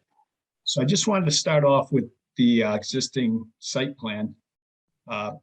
This is the outline of the building that Patrick just showed you some photos of. And really the issue is the pavement in this area on the west side of the building. The site drains up through sheet flow, and there's two driveways. It runs down this driveway to Hillside Street, and then down this driveway on the north side to Hillside Street. That's the current conditions. And the area is fairly flat on the west side, so it does pitch somewhat towards the building. So that's causing issues with the water getting into the basement, getting into the framing, and causing damage to the structure. The DCR did do a wetland delineation. The DCR staff did it themselves. And these red lines represent the 100-foot buffer from the wetlands. So we are slightly, our work, I'll go into our proposed work plan. This hatched area here is the new pavement, and we're going to regrade it. So let me get to the drainage plan, show it a little better. So this hatched area is the new pavement, and we're going to pitch it towards the west and install catch basins to collect the stormwater and transmit it to a conduit, an existing conduit located in the driveway, which actually runs into the Hillside Street drainage system. So the work that will encroach into the 100-foot buffer is a small piece of the pavement area on the west side. And then we also do have some work on the east side where we'll be connecting in the roof drains from the roof into the stormwater system in Hillside Street. So that will have another little encroachment into the 100-foot buffer.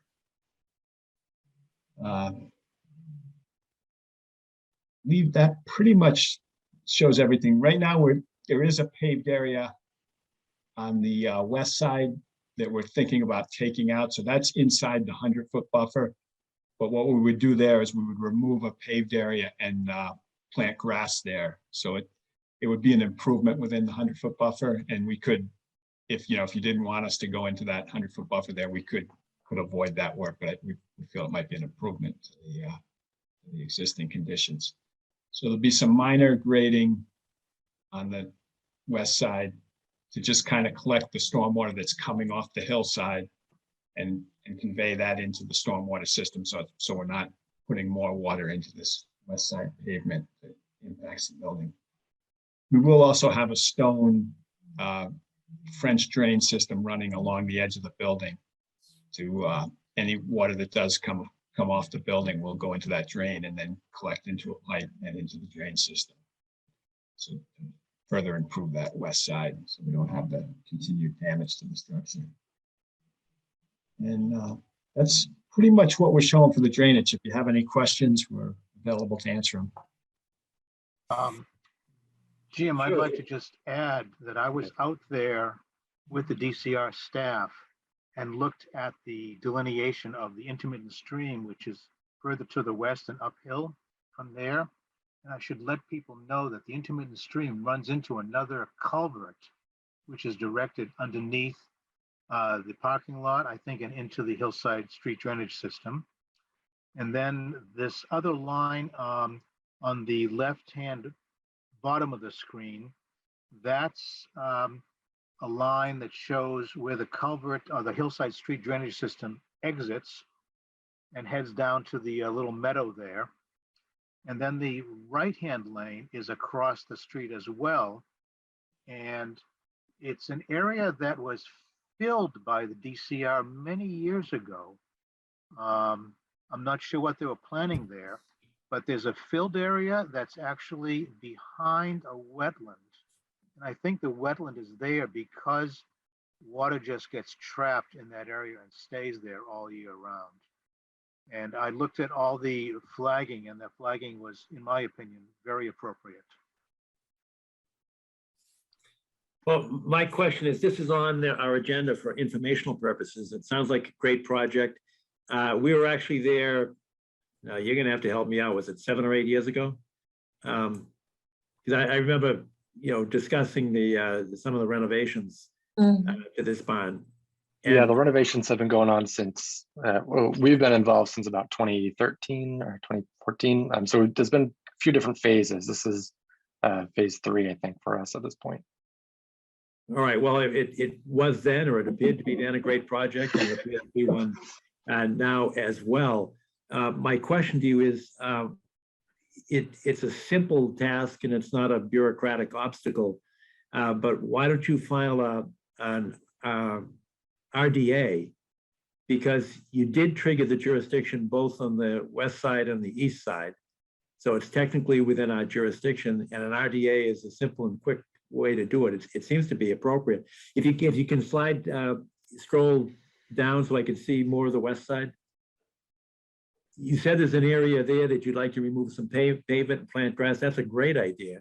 That Yeah, also, this piece right here. Exactly. That would also trigger our jurisdiction, but it seems like a simple task to file an RDA. And what I could see coming, we'd have to take a look at it, but what I could see coming is a negative determination with certain basic conditions attached to it. I'm trying to keep the substance more important than the form, but it does seem to warrant an RDA. And it's something we could do quickly because we've got a site walk on the 26th, and this might be a great opportunity to see it. I've seen it myself from the first go around back in whether it was 2013 or 14, but I think it's a great project, and some of the other commissioners might like to see it. Is there any reaction to an RDA? I mean, I Yeah. don't know why I wouldn't trigger it, but Yeah, I think that's, you know, I think we filed an RDA for a similar project that we did for the Randolph Stable Building. It's not too far away. So yeah, I think that's something I think we can do. and we could advance it. I mean, you've got all the plans here. We could advance it quickly. We've got a public meeting on the 26th. We could actually put this on the agenda and vote right there. If you can turn it around that fast, Yeah, so not a complicated project. how much lead time would you need if we had to, if we had this heard on the 26th? Like,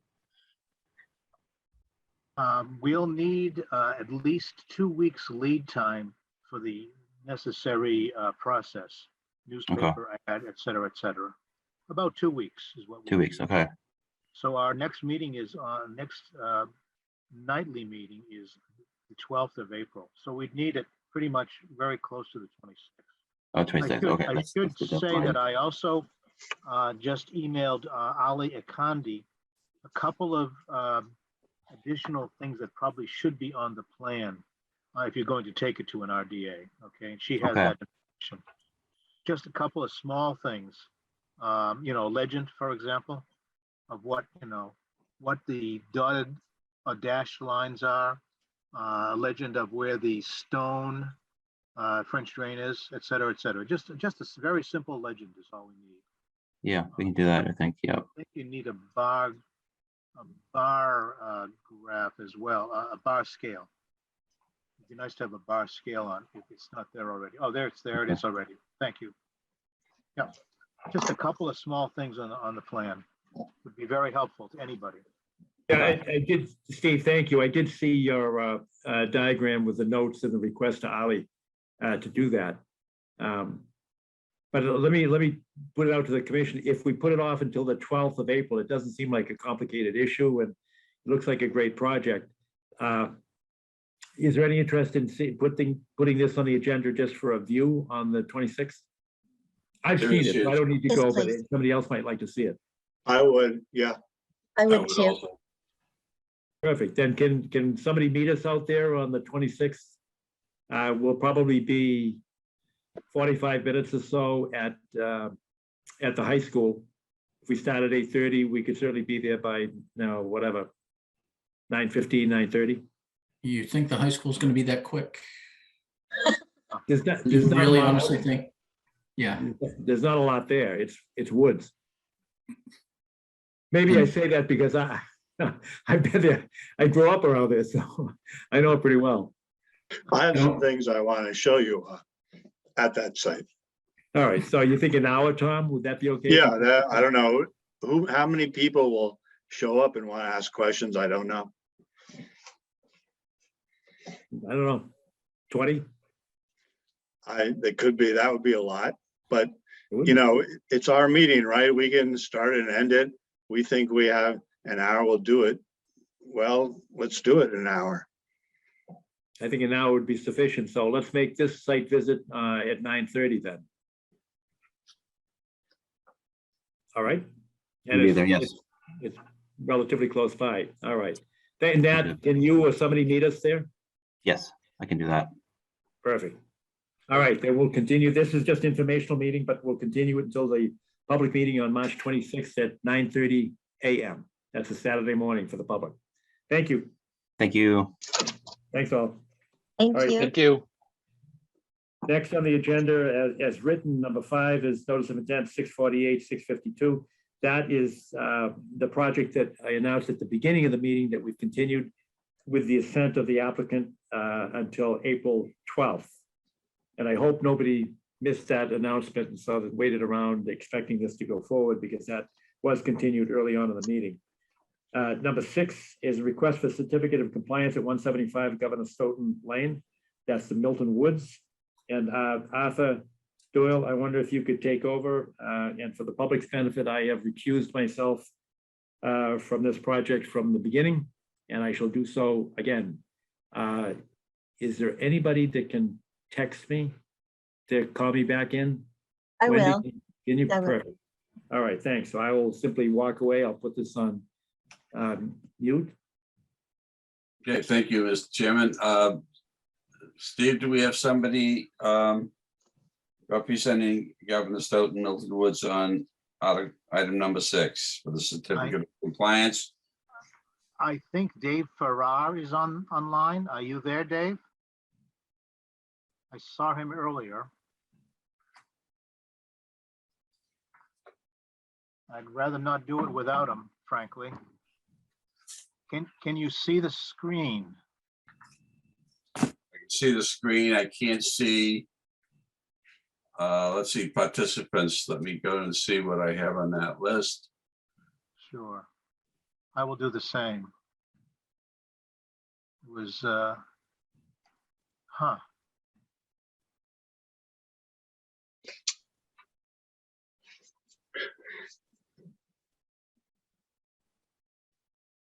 I don't see Dave Farrar here. He works for one of the contractors, Marashiandia. The stamp is his stamp. You see at the lower left? Exactly. That's right. And he was on earlier tonight. I saw him too, yeah. Hey, Steve, this is MATV here. I see no name of that sort. I think that person may have gotten off. Yes. Do So we have anybody else from that firm with us?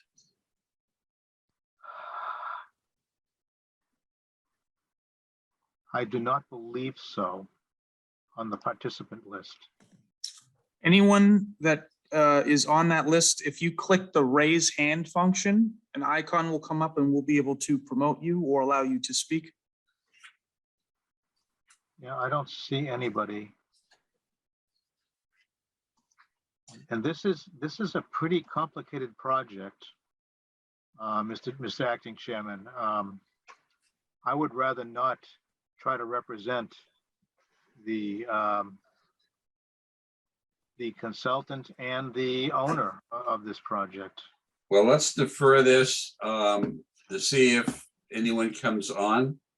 Okay. And invite Mr. Cannon back in. And go to item number 7 on the agenda, request for certification of compliance, 593 Blue Hill Avenue. Would that be agreeable to everyone? Makes very good sense. Sounds good. Thank you, Arthur. Okay. 593. Hi, Jeff. Hey Arthur, how are you? Good to see you. Yeah, good to see everyone. Glad everyone's safe and healthy and everything else. Is this your last Zoom meeting? Are you guys going in person next meeting? Getting close. I saw something about April 1st, that's why.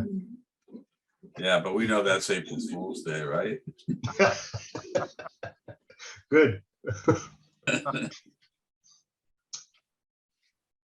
We waiting for John? Yes. Yes, please. Yeah. You guys had a big meeting tonight, huh? Oof. Getting busier and busier. Yeah, it really is. How about your work? Must be the same. It's the same. Housing is going crazy again still, so.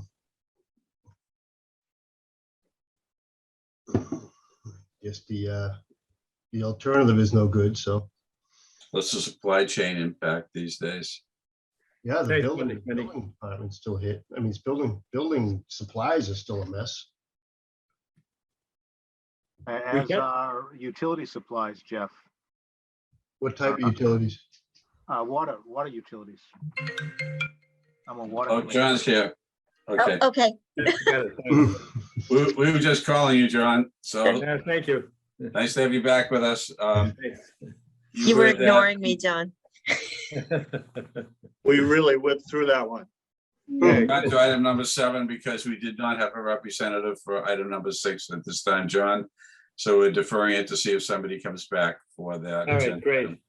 All right, thanks. This is, next one is a certificate of compliance at 593 Blue Hill Avenue. Is that Jeff? Yes. Hi, John. How are you? Hi, good, thanks. I just wanted to start, for 593, we had two separate orders of conditions issued. My firm handled one that was done in 2019. That was 0460549. We believe we've completed all the requirements for that. We've submitted the as-built plan and the request for a certificate of compliance for that order. In tonight's meeting, we'd like to request a full certificate of compliance for that order of conditions. There was also a second order of conditions that was issued earlier on by a different owner, or under a different owner's name. That was 0460521. We have reviewed that. We believe we meet just about all the requirements with the exception of some planting requirements that were mentioned in the order under the special conditions. During our time trying to find that plan, we had some difficulty tracking down the owner. The company Presley Associates moved from the initial time they had created that plan. The commission didn't have the planting plan on file. No one actually had a copy. We couldn't track down the owners until the current owner of 593 did end up tracking down Presley Associates in their new location, which is out of the owner's house. She had mentioned that plan had never been issued due to non-payment from the previous owner. So the current owner paid for the plan, and we just recently got a hold of it. This is the first time it's seen the light of day, really. And we were a little bit shocked at the amount of plantings put on that plan.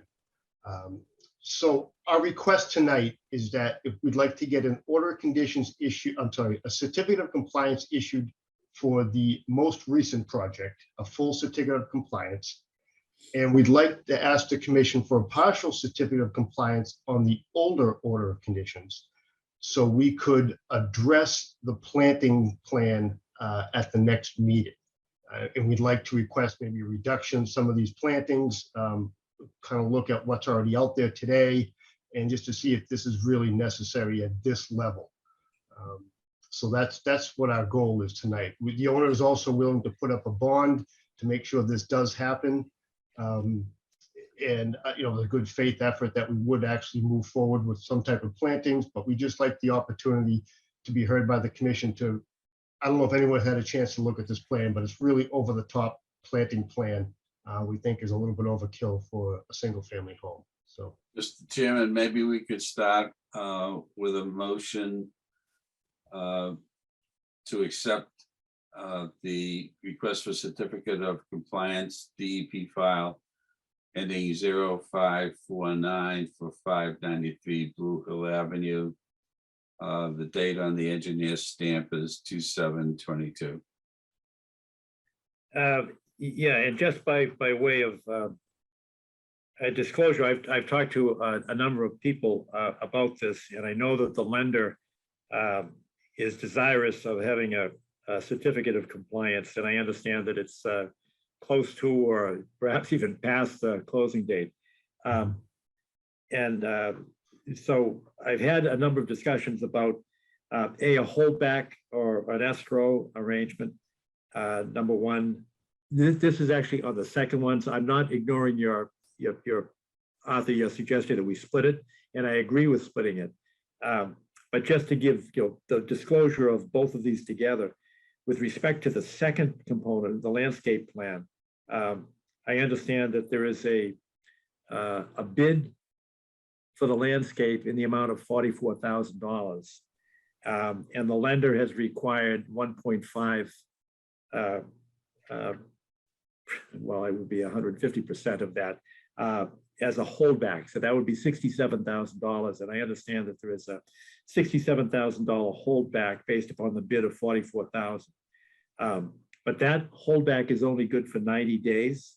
And other than that, it would require a bond if it went beyond that. And by definition, it would go beyond that because the survivability rate under the performance standards of the Wetlands Protection Act would be 75% for 2 growing seasons. So we need a bond to extend that survivability aspect of this for some period of time into the future. And I think that may be the way we can handle both of these at the same time. And I understand that both the holdback or escrow for the sale to go through, that's already been agreed to at 67,000. And a bond could be used to extend that. And I also respect what Jeff said, that he wants a chance to see if he can lower the amount of trees. It is rather a large amount of trees and shrubbery going in.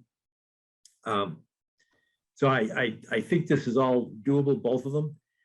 But to take the first step first and to follow Arthur's suggestion, Jeff, can you just give us a brief description? And I know you've submitted the letter that the drainage system is in substantial compliance with the plans approved for the order conditions. But can you just kind of describe in layman's terms what the plan was and what was accomplished for the drainage? Sure. As part of the agreement of this project, and again, a little before our time, but there was a couple of agreements put in place with the abutters. 600 Brush Hill Ave is the one we addressed on this most current order conditions. It was addressed the drainage coming down the driveway from Brush Hill Road down toward Route 138. Right, if you're looking at this plan here that we have, Steve has on the screen, it would be the area where the wetlands are there. There's a driveway up there. There was a house put in at the top there with the pool, and there was a different order of conditions put in that they had to address the drainage up there. They created a level spreader that captures the drainage with the strip drain, and it was supposed to kind of spread that out over the wetlands. Well, it looks like the landscapers up there have kind of blocked that up, and that water was backing up, coming out of a structure, coming down the driveway, and really eroding all the gravel down that driveway. It's a gravel to dense graded crushed stone driveway. So that was getting eroded under heavy rainfall. So the abutter had asked that for him to give blessing on this development, he wanted some drainage additions on that area. And that's what this order of conditions addressed. We put in a new drainage swale. We regraded the driveway. We created a little infiltration basin with the beehive grate so we could capture any ponding water. We diverted that water across through the 593 property. We discharged it out next to Route 138. We created a holding area for that water, another infiltration area. We had mass highway permits associated with that, drainage calculations, 25, 75, 100% submittal PS&E. The owners have also put up a berm and planted that area. So it ended up being a fairly extensive betterment to get this through. I think a little bit above and beyond what was initially anticipated. So that's where this one stands. We think we've completed everything. I said all the pieces are in place and it seems to be functioning nicely. So Was that done in coordination with the town? My memory is that there was a new catch basin put in right at the intersection. no, we have no other, we don't tie into the drainage system of the town. We did coordinate with the town. At the time it was when John was here as the engineer, but there was no actual physical structure that connected our drainage system into the town drainage system. There's actually no drainage system in that area along 138 there until you go further down the low point. So we coordinated with Mass Highway and we did coordinate with the town as far as, making sure they were in the loop, but we don't actually tie into their infrastructure anywhere. Understood. All right, any questions from commissioners on this aspect of it? This is only one of the two orders of conditions. And Steve, you've received the attestation by Jeff that this is in substantial compliance with the order conditions? Yes. All right. Any questions from commissioners? Any questions from abutters or members of the public? Is there a motion to approve this certificate of compliance for the drainage system? That was moved, Mr. Chairman. We await a second. Is there a second? I'll second it. All right, thanks, Wendy. Any discussion? We'll take a roll call vote. Arthur? Yes. Tom Palmer? Yes. Wendy? Yes. Ingrid? I can't see Ingrid. Is she here? Yes. Saw her a minute ago. Okay, good. Good. And Hans? Yes. All right, And I, John Cannon, say yes as well. So that's unanimous. So let's move on to the second piece now. Essentially, Jeff, if I can summarize what you said, that there's a pretty aggressive landscape plan that was not complied with, so that we could not issue the certificate of compliance. You've asked for a partial certificate. Right. Excluding, I mean, can you do that as a professional engineer? Can you say that everything except for the landscape plan? There is actually a provision under that request for a certificate of compliance that, you can specify what hasn't been done. And we did actually submit that at a later time. I'm not sure where that is as far as the office goes, but we did put that submittal in, just trying to get, cross the T's and dot the I's. So yes, you can actually request a partial, leaving that one component open, since we did spell that out. All right, but can you do the attestation, or have you done the attestation? Yes. Other than the landscape plan? That's Yes, we have. Yes. compliant. Like I said, it was submitted. I know Kathy and Steve are out, so we did drop it with the office. So it was actually put in. And John, I'm pretty sure that I saw it, but I don't have a copy of it on my computer here. Okay, right. And I know that Jeff indicated that he had dropped it off, so I'm comfortable with that. With respect to the portion that is not, other than the partial approval, is the applicant okay, and is the lender okay with the escrow of $67,000 for a period of 90 days? And if it beyond that, it would go to a bond, with the proviso that I think we could entertain a further discussion on the landscape plan. We do have one of the owners is on the call with us too. I don't want to speak too much onto the finance part of it. I'll let her speak on it. One thing I'm not, with the language you're mentioning, John, and you kind of summarized too, there is a holdback from the bank required already. And so were you asking for additional bond to be given? Well, it's not additional in terms of money. It's additional in terms of the duration. Okay. Because the holdback from the bank, I believe, is only 90 days. And we're required to do a 2 growing season survivability of 75%. Okay, all right. I'll let the owner, Eugenia, you're on the call, right? Yes, I am. Good evening, everybody. Thank you for letting me speak to this matter. Just to confirm that I understood it correctly, yes, and to confirm some information, yes, we have a holdback agreement with the bank for 67,000. Yes, that's correct. But that quote was also given to the plan as it is now. But as Jeff mentioned, we would like to have a chance to discuss the reduction of this plan during the April meeting. And second, yes, it is for 90 days. And after we are done with the bank, yes, we are willing to put a bond with the town of Milton for the duration of two growing seasons. And could we? Go ahead. Could we, if we do end up reducing this amount, could we adjust the bond to reflect what we end up with? Yes. Yes. Okay. We both said yes, Jeff. Okay, thank you. Right, but we'd have to consider that at a public meeting, whatever we'd have to have the original landscape plan in front of us as well, which we do, but as well as what you would like to reduce. But I think that makes sense. I think the Conservation Commission is protected, the bank's protected, the new owner is protected. So that makes sense. So we can put this on the agenda for April 12th and consider whatever you have by way of a request for a revision to the landscape plan. Yeah. And Jeff, just so that all the commissioners and the public know, and I can't read it, the print's too small, but how many trees and shrubs are there on the current plan?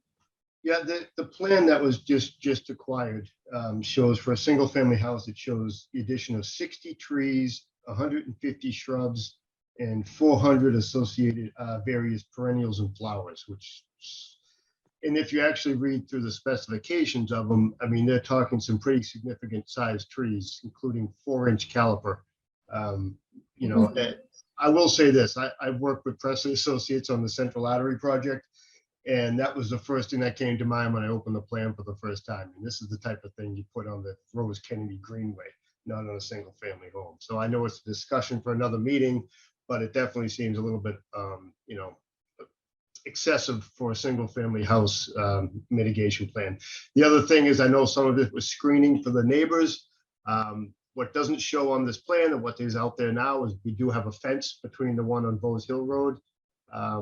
And there's also a different agreement in place that was just recently brought to light by Joe Prondak that requires the owner to put additional arborvitaes between 600 Brush Hill Road and this property as well. So there's going to be even more trees put out there that don't show on this plan. So. Okay, that all makes sense. I do have a memory of being there and talking to a neighbor that was at the public meeting from the Bowes Hill side. And there was some concern that that screening be put in place. So I know that the neighbors were interested in that. That goes back, I can't even give you the date, but whatever, what, 4 years ago or No, 5 years ago? sorry, John, it was like even more than that. It was like back in like going back to 2017, 2016. And in the course of the construction of the development, we actually discussed it like several times with the neighbors on the Bowes Hill Road side.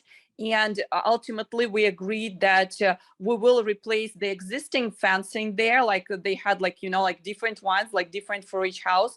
So we agreed that we will remove the old one and we will put like the new vinyl white fencing that all the parties agreed upon. And this is what we did along the whole property line.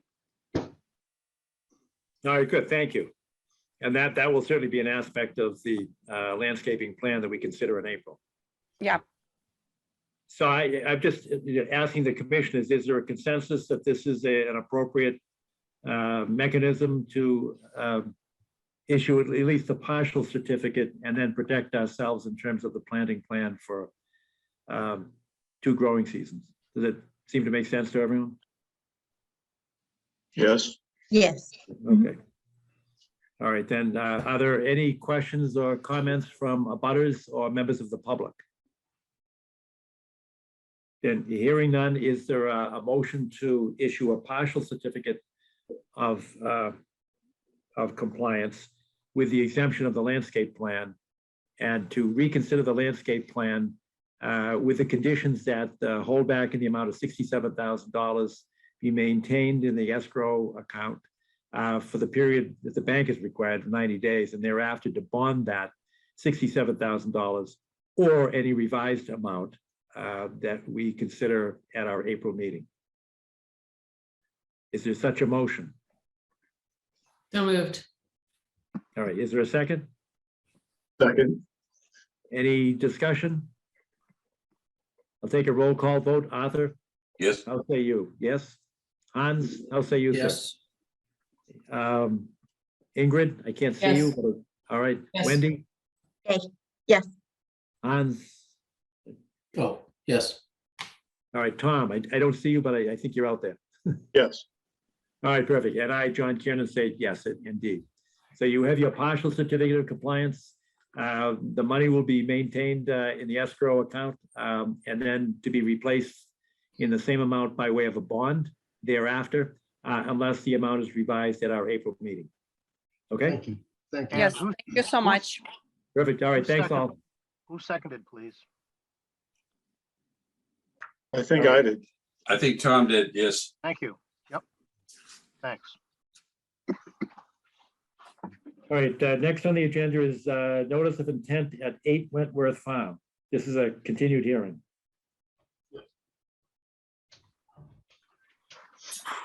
Yeah, so we last talked about this, I think it was last August. We actually met out on the site. At that time, we introduced a proposed planting plan for the site. That was the only open item left. The planting plan showed, as we're showing here, I think it was about 32 Norway spruce along the border. we were going to submit that for the next hearing. I needed to get approval from the owner prior to doing that. We submitted to the owner. I think it got kind of put on the back burner by them. Finally got around to doing it, and now we're trying to kind of catch back up. So we got this resubmitted to you folks, just showing that this is the exact drawing that we presented at that meeting back in August. There was talk of a tree in the buffer. We did have the trees located. The tree that was in question, if you recall, one of the abutters was concerned about it, was outside the buffer zone. Though there was always an issue that to plant these replacement trees, that tree would have been in conflict anyway. But that said, it is outside the buffer zone. So the planting plan that we submitted, we showed you back in August, does stand. This would be the official submittal for that. We're hoping to get the order issued tonight, at least voted on. I see that we don't actually have a DEP number issued yet. They've been kind of, I've seen this happen a couple of times during this pandemic time. I don't know what the issue is, so obviously we can't have that issued yet, but we would like to at least maybe have it closed and voted on pending that number issuance, if that's okay with the commission. Yeah, I have a distinct memory of standing back there, and we were talking about trying to save the tree that had a hawk's nest in it. Yep.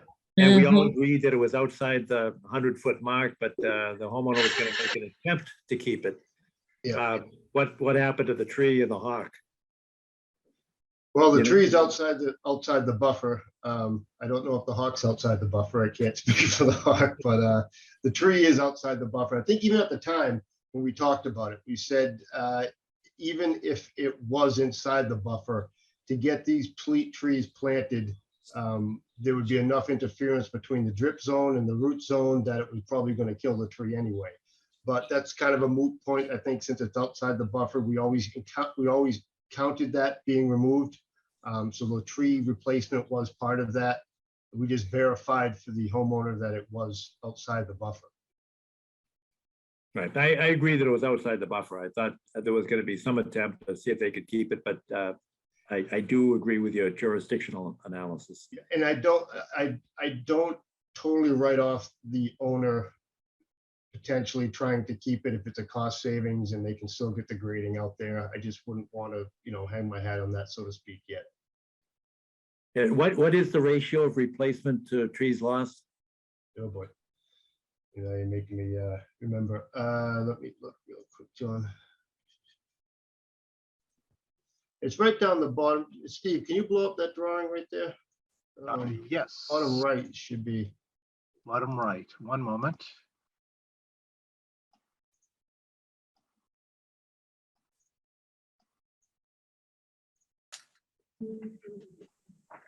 There we go, right there. Proposal removal of 21, proposed added trees 32. 1.5 replacement factor. Okay. All right, and that 1.5 replacement factor, I believe that was something we extended to the whole development because of the zoning component. We got X percentage in open space. Yeah, that's right. That's what we have been holding. When they have been acquired. Does that apply to each homeowner? Because we did an order of conditions for the whole project, essentially the roadway. We actually did it. I know we did it for that. I thought we actually did it 1-to-1 at one point. So this planting, I think we actually did it 1-to-1 when we did the subdivision. But this planting plan was more a factor of what was realistically going to be on the site. It came out to more than 1-to-1 anyway. So this is 31 for 21? Yeah. 32. Does anybody have a memory of this as to whether or not that there was definitely a reduced 3-to-1 because of the cluster zoning and the percentage of open space that the town received in response to it. And I remember distinctly lowering our 3-to-1 standard at the time for when the infrastructure went in. But I don't have a distinct memory of what we've done on the individual houses, because each one of them has had those that are jurisdictional have had a separate order of conditions issued. Steve, do you have a memory of that? I'm sorry, I do not right now, but we can certainly check in the files. All right. Jeff, what's the time? Because if we could get that DEP number, I'd feel a lot better. We could do it on the 26th of March because we have a public meeting. That's fine.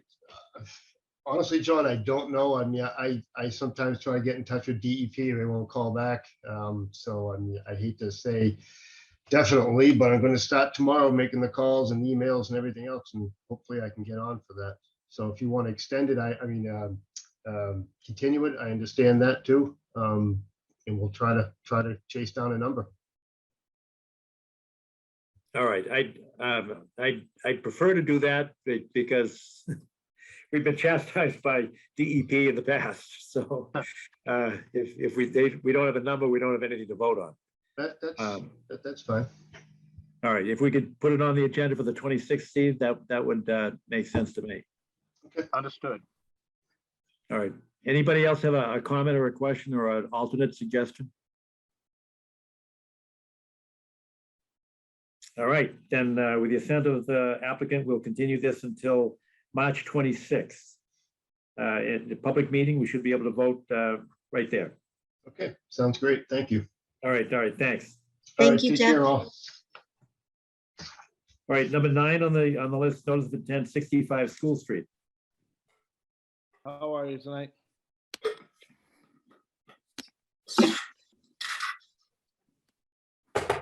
John, I don't know if you're able to turn my video on. It says the host won't allow it. Oh, really, Matt? Is that you? I can't see you. I was trying to turn it on, but it shut me off during the longer one, so it won't let me get back on. Oh, there we go. Yeah, it said it wasn't allowing it. Yeah, Matt, I've got the plan up on the screen. Okay. Yeah, thank you for that, Steve. Appreciate it. Certainly. Yep. All right, so this is 65 School Street, and this is one where we had it on the agenda for a site visit, but I think it was the date of I want to say Cronin's late funeral. January, the first storm we got, I believe, the 26th, or something like that. And then Right. you went by, you said at the last meeting, you went by and you said that you checked them out, and then you advised others if they wanted to go by and look at them to do so. You are correct. That's accurate. We lost our quorum, but I went by to see it anyway, and you could, even with the snow, you could still see the trunks, and they're in the area next to the street. Yeah, a little further in towards the street side. Yep. Right, Before you go so- any further, John, Yeah. there's one procedural issue. Yes, sir. DEP has this as 63 School Street. I thought that's because so the town assigned that number to the property originally Okay. at 63, and then they switched it after I filed for everything to 65 in case someone else wanted to build a house in between 61 and where I'm hopefully going, which doesn't really make sense, but then they adjusted it. So I have the DEP number. The engineer did send a notice that the town, after filing, adjusted just the house number, but the parcel remained the same. Thank you. So it's actually 65, is that correct? That will be the house number. Yep. Yeah, that's final. I have the building permit in hand as that address, so there's no more change in it, hopefully. Thank you very much. I appreciate that, Matt. No Sorry, problem. John. That was an important issue. My engineer did say that the DEP number will not change. They'll just make an adjustment on the house number because they go by the actual parcel number. Right. Okay. Thanks. Hello, Steve. What is going on? Is there an issue, John? Yeah, it must be my internet. I couldn't hear anybody. Everybody froze. Oh, no. You looked frozen on my end. Okay. All right, well, I guess I was. I couldn't hear anybody. So Steve, could you say again what you said? Or maybe Matt was talking, I don't know. There was very, very simply, there was a difference in the DEP address. it's now being corrected at the town level and at the DEP level to 65 School Street. That's all. All right, good. Well, Matt had inquired earlier about, our performance standard in terms of replacing trees that were cut without a permit. And I explained to him that, we used to have a 3-to-1 ratio, but we've shifted over the last couple of years to the either DBH or CBH, circumference at breast height or diameter at breast height. The difficulty here is that it's cut down to close to the ground, not exactly on the ground. But I certainly did not take measurements, and the idea is to figure out how many trees that it needs to replace. And Matt, for your knowledge, we also have a sort of a factor where we can translate trees into shrubs as well. And it may fit with the landscape plan that you've got anyway. If I could say too, John, now that Steve's back, I spoke to him yesterday and today because there was a few of the shrubs in the front area near the driveway that aren't native that my engineer thought were. That I said I would work with him on swapping over to ones that would be native. And he said he could more than happy to work with me on that. And then there's also a portion on the plan that doesn't show that goes up behind 61 that I spoke to Steve about. I just wanted to confirm, I'm going to put some birch trees as well along the property back there where it cuts on an L behind the property. So there'll be additional trees on top of this plan as well that I spoke to him about recently to increase the number even more. All right, so Steve, do you have a sense? I don't know if you took any measurements or if you can weigh in on what the replacement, the sum would be of either circumference or diameter? I took some measurements of the trees that were just along the street. I have not been back to the site since I got back from vacation to see the other trees that may be inside the 200-foot area. So I would need to go back out and reconfirm. I don't believe anything else was in the 200-foot area from the initial plans. When we had spoke the first meeting, John, because you had said you were concerned about the upper front, but I could be wrong. Yeah, I know what you're saying. So we're looking at the 200-foot mark is way up here. The second line, yes, Yep, right. the black line coming across, yeah. Right. Most of the trees that I saw were much closer to the street, to School Street. Yeah, I believe everything else right was outside of the 200. Off my memory, I mean, again, I don't have a perfect knowledge of the measurements and everything like that. Let me ask an important question. Have you done any removing of these stumps yet? No, I've held off on that. Honestly, I was hoping we could get some approval tonight to get on the backside, since I'm kind of hemorrhaging money as this goes on. Since I'm not a developer, I'm building for myself, with the permanent hand, just waiting to be able to at least start, the foundation, digging the hole and things like that.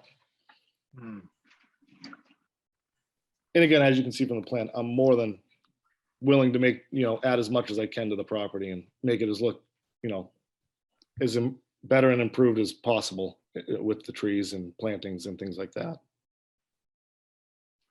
Well, maybe, just with respect to the tree component of it, we could say that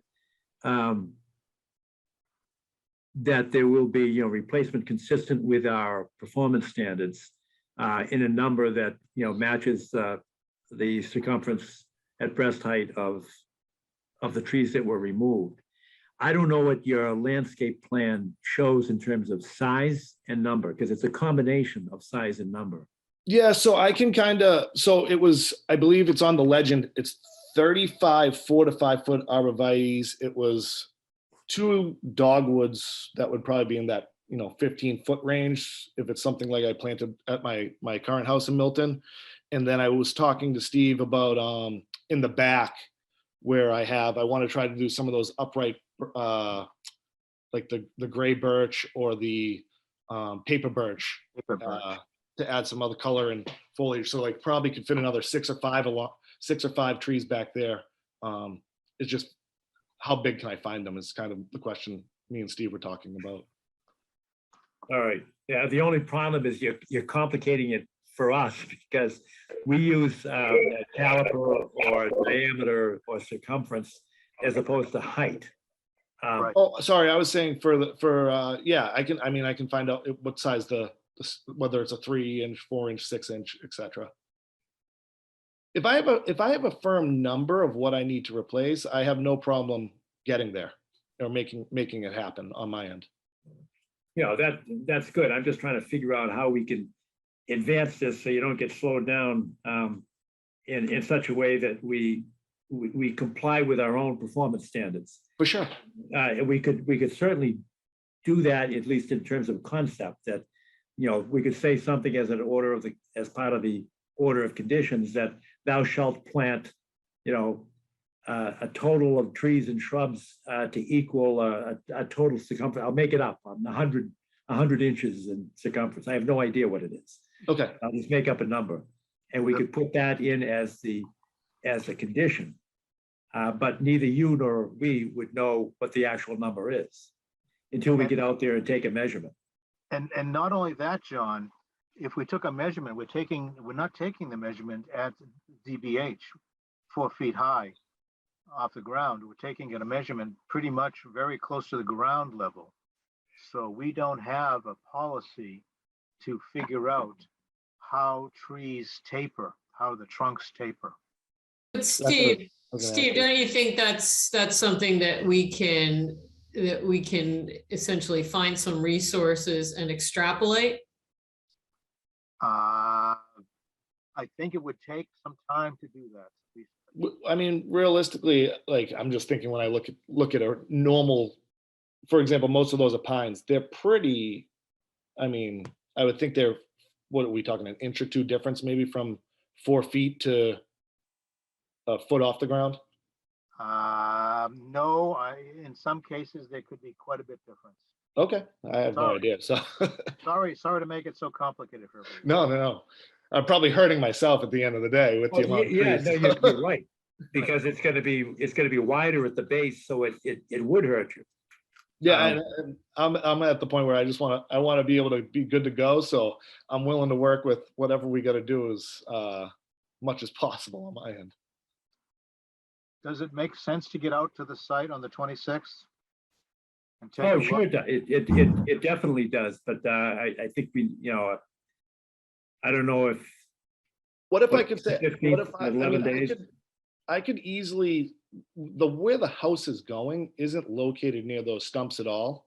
And I mean, I could easily not let anyone touch the stumps until you guys come out there. But if I could, get moving with digging the hole and getting the foundation, all that going, that would be a huge help. I have no problem. There's an entrance where the one truck that's going to be there at that point can still get in without touching or affecting the stumps in the front. So that way they would still be available. Sure. I understand that. And I think, Steve, that we could, it would inure to our benefit and to the detriment of the applicant, Matt, if we did measure it at the 1 foot level instead of the approximately 4 foot level. But if he's comfortable conforming to our standard of, matching the sum of whether or not it's a circumference or a diameter in replacement trees, Steve, I don't know if you can ballpark it from the plan before you as to how many trees are in there. I don't know what the number is. I can't see it. You mean in this plan here? This is Yes. a landscape plan? There are hardly any trees here.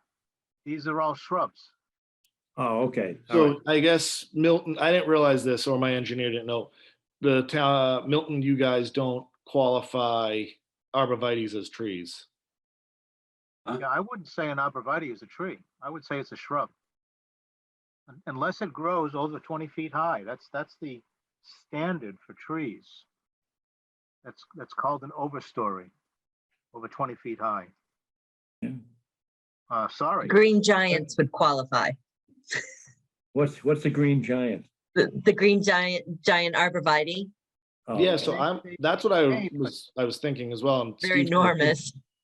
But those are Franken trees, Yeah, what? They're Come on, Franken Steve. trees. They're hybrids. They're not natives.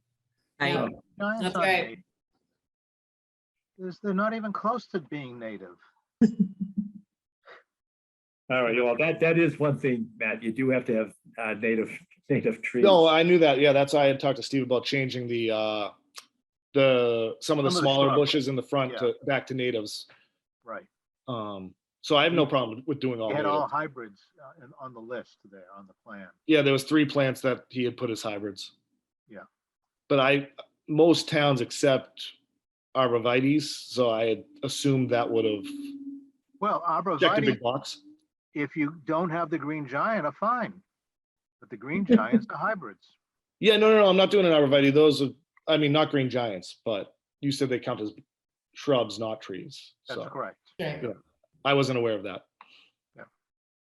All right, well, to move this along, can we put in the order of conditions that part of the order would be to plant new trees at our performance standard, measured at the height of whatever's left of the stump, as opposed to at the 4 feet.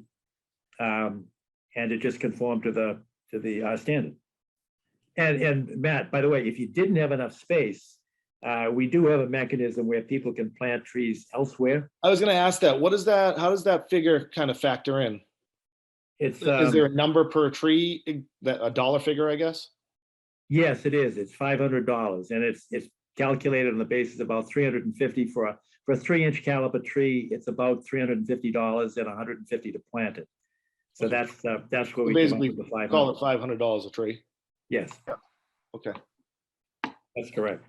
But we could put that in as part of the order of conditions, and then we could wait to the 26th to actually take the measurement.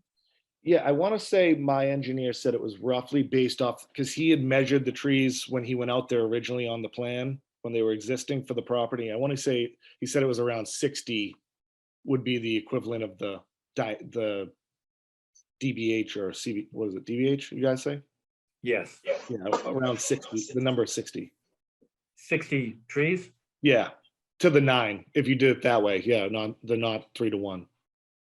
Yeah, okay, all right. Obviously, I can't fit 60 60 trees. trees, I'd no, have a tree house. You're right. You're right. Well, are the commission members comfortable with having that order included in there, even if we don't know currently the actual count? A note. A tree has one stem, a shrub has multiple stems. So arborvitaes are always trees, I think. I know we don't agree, Steve, but I'm being categorical about that. And I also point out on the plan, you see the squiggly dogwood, and then you show the little row of arborvitaes. That's like having, arborvitaes can be much bigger than dogwoods. So the scale there is deceiving. At any rate, agree with that, Tom. Absolutely. At any rate, I don't mean to interrupt. I think this is going in a good direction. I just want to add, if I may, that my understanding is that the North American arborvitae is a tree. It's classified as a tree, not as a shrub. For sure. In fact, yes, where is it? Weld Pond in Dedham has one that is like 3 feet in diameter at DBH. It's really big. I would agree with you, Arthur. Yeah, and I would agree with you as well, Arthur. But the green giant is not. I didn't plan on the green giants, because to plant, 35 green giants from the start, I'd be my wife would kill me, I think, when she got that bill. So I figured around that, like I had done it at my existing home, around that 4 to 8 foot ones going in to start. And I may even, the neighbor had asked me, my abutting neighbor had asked, maybe we may go in on it together and actually line the whole 200 feet there. He had asked me about doing it with me. So I may exceed that 60 number, no problem. If the arborvitae was a tree, I mean, there's no issue at all getting to the number of whatever, if we measured at the base at all. So See if that would be coming down the right-hand side of the property facing. yeah, where that line is there, just continuing to extend it. Yeah. Okay. And then again, in the back where it kind of goes to that little alleyway at the bottom, Steve, if you could scroll back down the other way, The other way. towards the okay. backyard. I own back there and then it cuts behind 61, 25 by 100. And I plan on, lining that with trees as well for privacy so my kids can have a swing set back there and play and things like that. So there'll be much more. It's hard to, plan all of it without having the house when it's a bare lot, looking at where it's going to go. But this is what I could come up with so far. And I think it was 72 between bushes and shrubs and trees. All right, any other thoughts or comments? It looks like there's a consensus developing that we can vote on this contingent upon including an order that he complies with our performance standards, and that we will calculate the number of trees based upon a site visit on the 26th of March. Is that acceptable to everyone? Sounds good to me, John. Sounds good. All right. Any comments or questions from abutters or members of the public? Hearing none, then is there a motion to issue the order of conditions? And Matt, I have to say, with our usual boilerplate conditions and what that translates into, you've got to keep your equipment out of our jurisdiction for overnight storage and for refueling purposes. Not a problem. I'll have it, make sure it's all in the back. Okay. And with that, and the order that the condition that we've been discussing here for the last few minutes about the replacement of trees. And if in fact you can't place them on the property itself, then we do have a provision where you could make the contribution to what I call the virtual tree bank. You can put a credit in with a nursery or something so that the town has the right to plant them somewhere else. People have done it like at Turner's Pond. We've actually planted trees at the Turner's Pond area. With that said, is there such a motion? So moved, Mr. Chairman. All right, thank you, Arthur. Is there a second? Second. Is there any discussion? Was that Tom? Yeah. Okay. Any discussion? With that, we'll take a roll call vote. Mr. Doyle, how do you vote? Yes. Hans, how do you vote?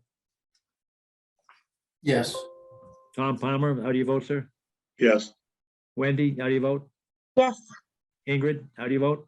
As you know, I'm recusing myself to vote from this matter. Okay, all right. And I, John Kiernan, will vote yes. So you're all set to go. We'll issue that. And we'll also be there on the 26th. It'll probably be 10:30 sometime. Yeah, I'll try to make it around 10:30, you said? Yes. And then can I just, is there a way we can get an answer on the arborvitae thing at some point from Steve or the board? Can we, just so I know which angle I'm working on tree-wise, after maybe the 26th, we can discuss it? North American arborvitae trees. North American arborvitae. All righty, perfect. Excellent. All right, good. You all Appreciate it. set, Matt? Yeah, thank you, guys. I appreciate it. Have a good night. All right, we'll see you on the 26th. Thanks. Thank you. All Bye. right, bye now. Okay, next on the agenda is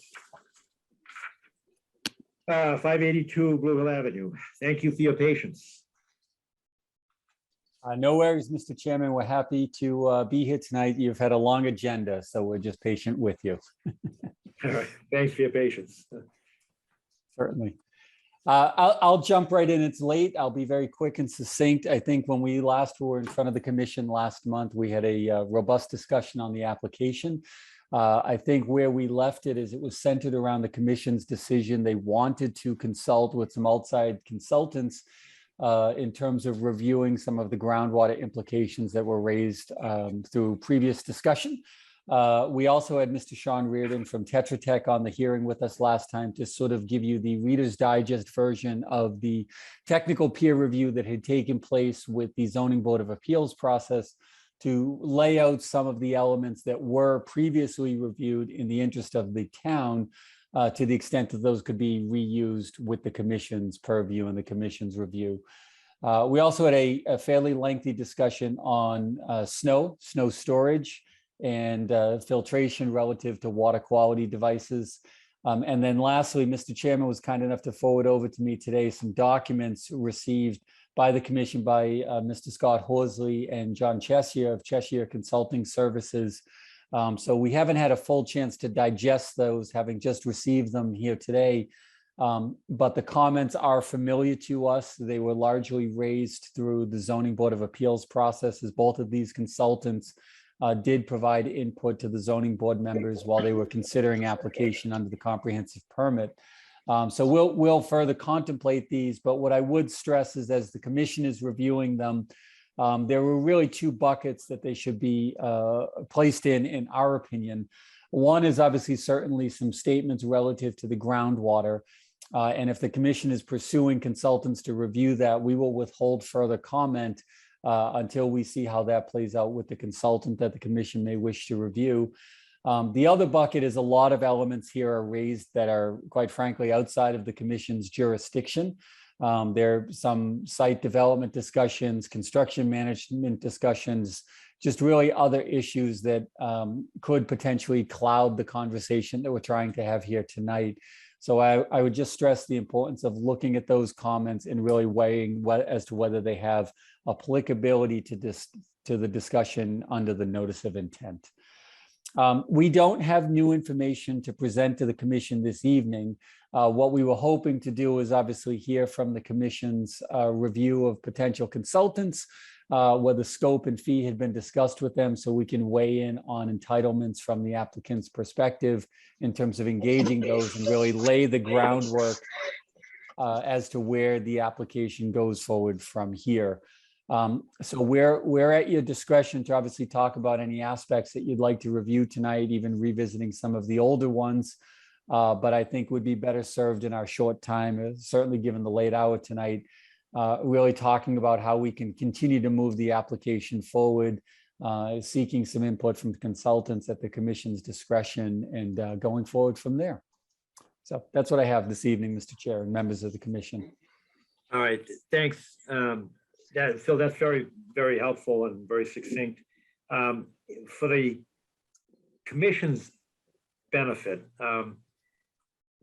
I acknowledge right away that we've got a record-keeping issue here, and we're trying to move into the 21st century and get all of our records digitized. And there has been some difficulty in making sure that that which has been submitted to us electronically gets into a record. And we've had some administrative issues of late because of a family leave, medical leave issue. And so I did receive two reports, one from John Cheshire and another from Scott Horsley. And I looked at the email distribution list and I realized that the applicant hadn't been included. And if we had had our administrative staff present, it would have been into our system, into our record keeping. But in any event, I did pass it on. And at the time that I talked to Phil, I said that we were probably looking for an independent consultant to help us on the hydrology issues, because right now we've got some issues that have been framed for us. We'll have some discussion on that either later tonight or at another meeting. But I did say to Phil that we had received recommendations for a number of different potential hydrologists. And I can tell you, I don't know any of them. One of them is Peter Newton of Bristol Engineering Advisors, Inc. A second one was Stephen Smith, who's a PE president of Geo Hydro Cycle. And the third is a Patrick Brennan, PE at Amory Engineers, PC. They're from, going in reverse order, from Duxbury, Newton, and Mattapoisett. There were some other names that were suggested, but they were actually already involved in the case. So we were looking for somebody independent. For purposes of the public's notice and perhaps other commissioners, we have a right to retain a consultant at the expense of the applicant under Chapter 44, Section 53G. But that same statute says that they're entitled to object to somebody, if there's some reason that we should not be using somebody. I confess, I don't know any of these three, and I don't know if any other commissioners do, or if Steve Ivas does. But we're looking for somebody that could advise us as a consultant, because what I see developing here is a difference of opinion. And Phil and his team would suggest that there are no, and I'm just kind of glossing over this. I'm not trying to put you into a corner, but saying that there are no mounding issues, and some of the opponents might suggest that there are groundwater mounding issues that need to be addressed. One of the issues that I have seen, and I take it from, I think originally Dan Hill had suggested there were problems with the test pits that only went down 4 feet, and I think that those concerns were also expressed by Scott Horsley and John Cheshire. There is a factor that you might be able to address right now, Phil, for us. The factor is the full saturation going down to 20 feet. And the suggestion is that there should be soil borings going down 20 feet, but the actual test pits were only, I don't know, 4 to 5 or 6 feet, but there was an extrapolation done down to 20 feet.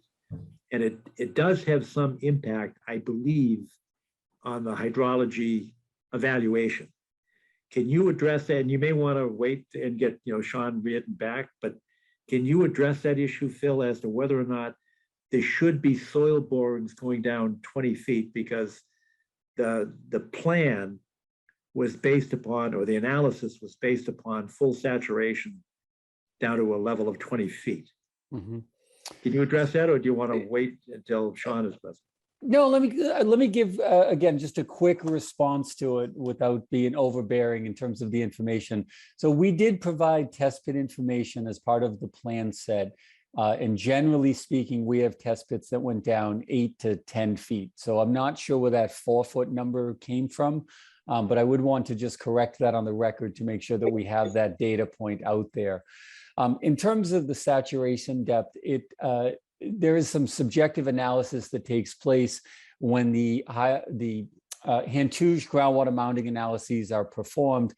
They do certainly rely on the test pit data that is obtained, and then they rely on the superficial geology maps that are available to us as engineers to review.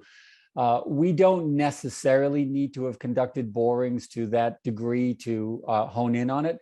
Obviously, more data lends more analysis points to the model. And because it's an iterative process, you can certainly hone in more and more with more and more focus, which I think is the position that the consultants will hold here, is that if we do deeper analysis, you get deeper results. Those are not prescribed methods of analyses. None of the regulations that are inherent within the Wetlands Protection Act dictate that we have to go ahead and perform deep boring analyses. As long as we can justify our data points, which has been done and was peer reviewed through Sean Reardon over at Tetra Tech, we have met the standard of both engineering care, but also more importantly, the standards of the Massachusetts stormwater protection. What about, I think there was a suggestion, and I don't know if it was in Scott Horsley's report or John Cheshire's report, but one of them was that it's not a big deal to bore down to 20 feet. It's not a big cost item. And you just said something that deeper borings lead to deeper analysis or deeper evaluation. I don't know what you meant. I don't know what you mean by that. Sure. So what they're suggesting, and honestly, Mr. Chairman, I don't know which report it's in either.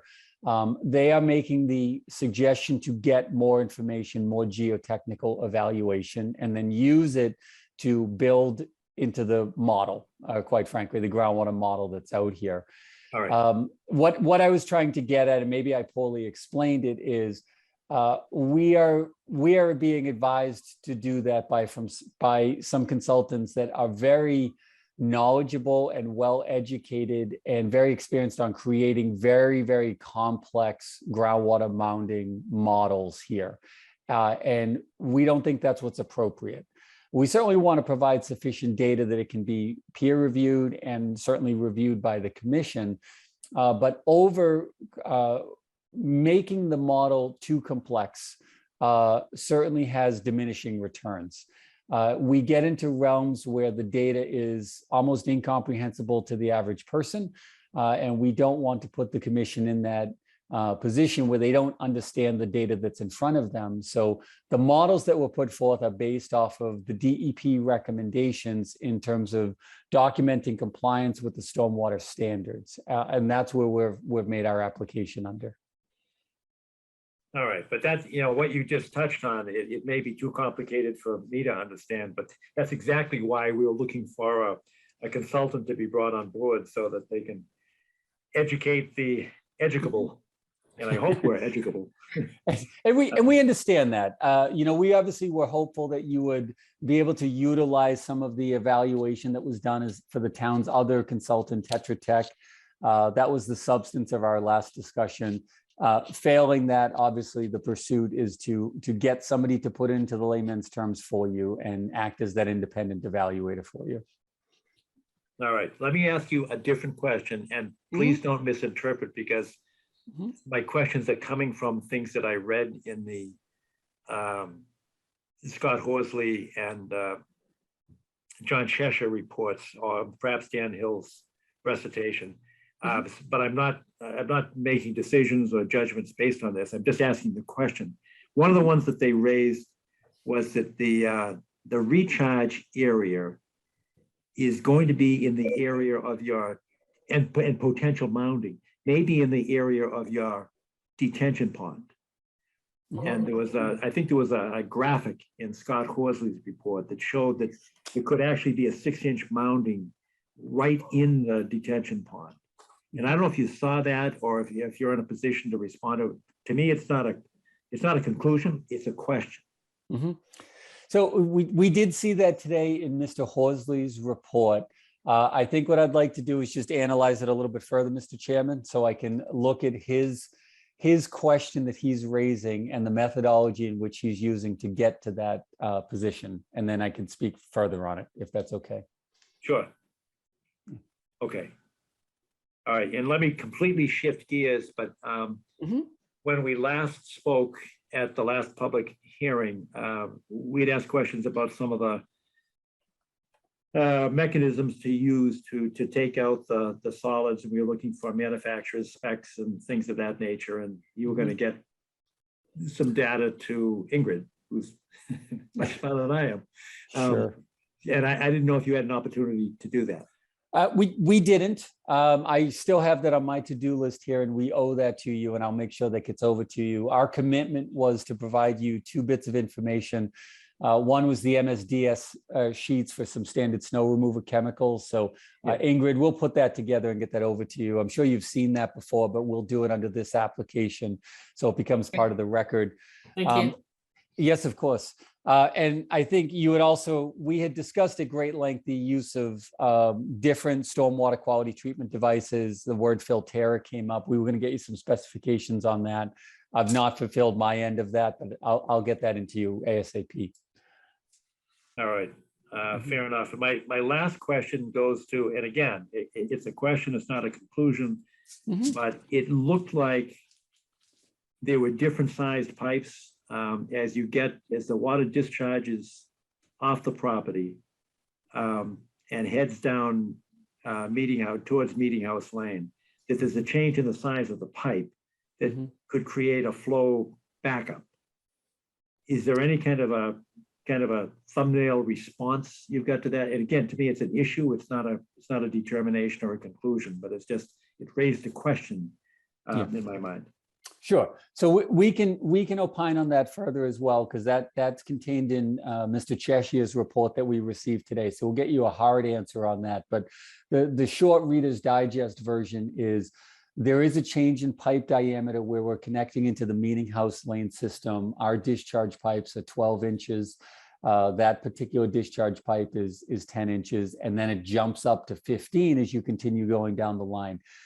Standard engineering practice, you obviously never go down in pipe size, but the reality is there are actually some hydraulic calculations that can be performed to tell you what the carrying capacity of those pipes are.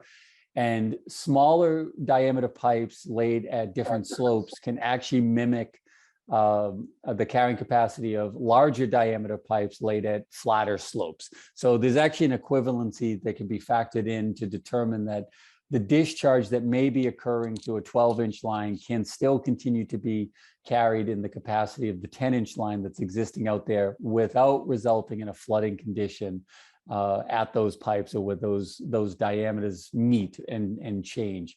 And what I'll do for the commission is obviously document that as part of our review of the materials that was submitted to us today, through Mr. Chairman. So I don't have a clean answer on it. We have to just take a closer look at it.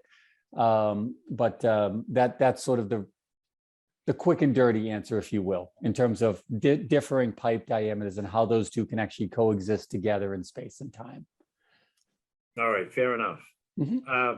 Commissioners, any questions?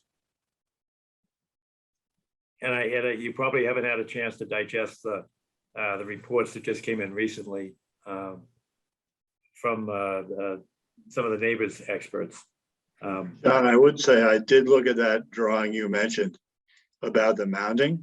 Yeah. And I don't really know what mounding is, but I concluded from the drawing that the consultant thought that there would be water in the detention basin taking up space when you needed the space. That was just what I gathered. Right, I think that's true, and I think Phil addressed that by saying it's a more complex mounding formula. Right. That led to that conclusion. It may not be necessary, but whether it's necessary or not, if it's a foreseeable fact, we should be concerned with it. And that's why we probably need the expertise of a hydrologist, and I just named 3 of them. And by the way, if anybody has any other ones, I did ask around for somebody. Now, Phil, let me put it back to you. Do you want to weigh in on any of the, and you don't have to do it now, but because I just gave the names to you today. But if you want to take a look at it, do some due diligence background and get back to us. And just for the public's benefit, under the statute, they have a right to object to anyone that we suggest should be retained because they're paying the freight. Right. We can weigh in on it, Mr. Chairman. We could just provide some periphery comments on it. We've encountered a couple of the gentlemen that you mentioned professionally in the industry, so we have familiarity with them, and we can just certainly note that for record. We won't necessarily speak towards qualifications, but we'd like to get the right person in there for the job. I think the biggest thing that we're going to be looking at and what we would want to weigh in on, cost aside, of course, the applicant will certainly want to weigh in on the cost, is the bandwidth ability of any of those gentlemen or those gentlemen's firms to actually put together some materials. The industry is stretched pretty thin right now, and timing is certainly an issue for us to make sure we can get somebody that can react quickly and provide data and analysis pretty quickly. All right, fair enough. And will you contact either me or Steve, or I say Kathy Bowen, but make sure you copy both Steve and me as well. We'll document with all 3, yourself, Steve, and certainly Kathy, and hopefully it gets through to somebody. But it's fine. It's fine. I think obviously Steve is back in action. And I think not to put this burden on his shoulders, but I hope he enjoyed his time away, but we'll coordinate with him, and I'm confident we'll be able to get it done. All right, thanks. Yes. Any other questions, comments from commissioners? Are there abutters or members of the public that would like to ask a question, make a comment, address the commission? Mr. Chairman, I do see Mr. Dan Hill's hand raised, so obviously I'll defer to him. But I did want to just jump in and if I can add another point regarding the consultant after Mr. Hill speaks before we move off of our hearing tonight. Sure, that's fine. Dan, did you want to address the commission? Yes, thank you, Mr. Chairman and members of the commission. I know the hour's late. So we did submit 2 comment letters, one from Mr. Horsley, one from Mr. Chesia. Scott Horsley is a well-known hydrologist who's got decades of experience dealing with these types of issues. And John has done many peer reviews of stormwater systems around the state for municipalities. John, I know, is here tonight. I guess what I was going to suggest, you probably don't want to have a prolonged discussion about this tonight, but I would love to have the opportunity to have John explain his comments and have Scott explain his respective comments, because we do feel, I mean, there are a lot of very big, important issues, and it's voluminous. And we did raise a lot of these issues in front of the zoning board during that 40B permitting process. And if it's helpful to the commission, I could actually provide you copies of the comment letters that we filed with the zoning board, because the plans haven't changed. So the concerns that we raised then are still apt today. I did want to just make a couple points. First, before you start there, I accept your offer because we don't have access to the ZBA records. So it'd be very helpful if you could, if that goes for Phil as well.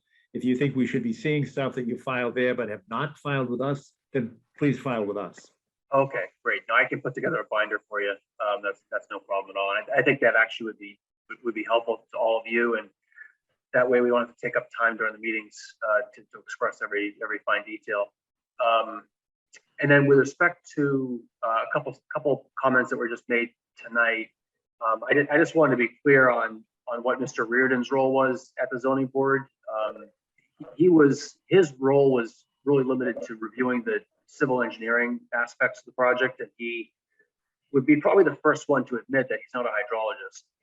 And he has made comments both in this project as well as the Canton Ave project that he defers to hydrologists on the hydrology issues. And second, he also did not review the stormwater system for compliance with the 10 state stormwater standards. What he did was provided a general review of the stormwater system, and he had, I think, major issues with the offsite drainage analysis that was performed by Mr. Cordero's predecessor, Jim Burke. But Sean also concluded that in his professional opinion, that he thought that the project would work with the drainage, but he did not review it to the extent that a commission would under the Wetland Protection Act. So I think that distinction, I think, is pretty important. I also want to just make a comment about this issue with the saturated thickness. Mr. Cordero seemed to be implying that what we're asking for is more data to be done, to be collected. But actually, that's not what we're asking for. We only want the assumptions in the model to match the data that has been collected. So in other words, if they're not going to dig 20 feet deep, they shouldn't be using 20 feet of saturated thickness, period. They should be using the depth that their actual test pits go. If they want to use 20 feet, then yes, they have to prove that. That's our point, and Scott Horsley can articulate that better than I can. So I think I'm assuming you don't want to hear all of our details tonight about the concerns that we have with the project. I'd love to have an opportunity to do that perhaps at the next meeting and have Scott and John come. And we would like to provide, I'll provide you an email tomorrow with our comments on the hydrologist. I just off the top of my head, I know Peter Newton is well qualified.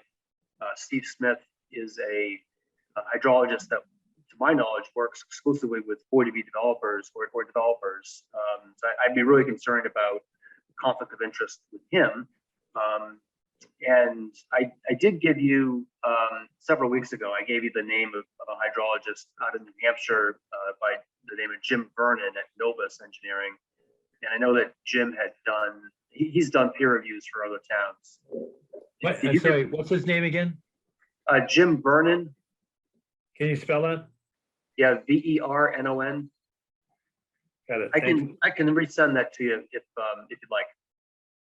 I would. I don't remember that name, so I might have missed it. And you mentioned, I think, Amory Engineering, Peter Newton, Steve Smith. Was there another one? Patrick Brennan? Yeah, I think That's Amory. that's Amory. Right, Stephen Smith and Peter Newman. Those are just three. Okay. I did say, I did have some other names, but they were, in fact, I'll tell you who it was. Peter Dillon. But I think he's with Tetra Tech, so his colleague is already involved. That's Sean Reardon's colleague or partner. Well, Sean is a neutral. So Peter Dillon, I have worked with in the past, and I know he's super busy. He travels around the country doing very high level stuff. I don't know if he'd be available, but I think he'd be an acceptable option. Phil, I asked him the other day. In fact, I saw him last night. I'm a water commissioner with him in Norwell, and he said he'd rather not because there may be a conflict of interest involved. Okay. Just to let you know what he said to me personally last night. All right, thanks, Steve. Yep. And Mr. Kiernan, are you planning on hiring any other peer reviews at this point, such as for the stormwater or for wetland biology? I haven't heard anybody express an interest in anybody besides a hydrologist. But I'd certainly open to that suggestion. Any commissioners have a sense that we need additional consulting? I was focused on the hydrologist myself. All right, any other questions from commissioners or anything else you'd like to say? Oh, I do have one question, and Dan, you may be able to shift this over to John Cheshire if he's here. I am sensitive to cost. Although this is a big project, I'm not going to nickel dime anything, but am I correct that boring down to 20 feet is not a big cost item? Yeah, that's a John Chester question. I know he's here, so he might be able to unmute himself.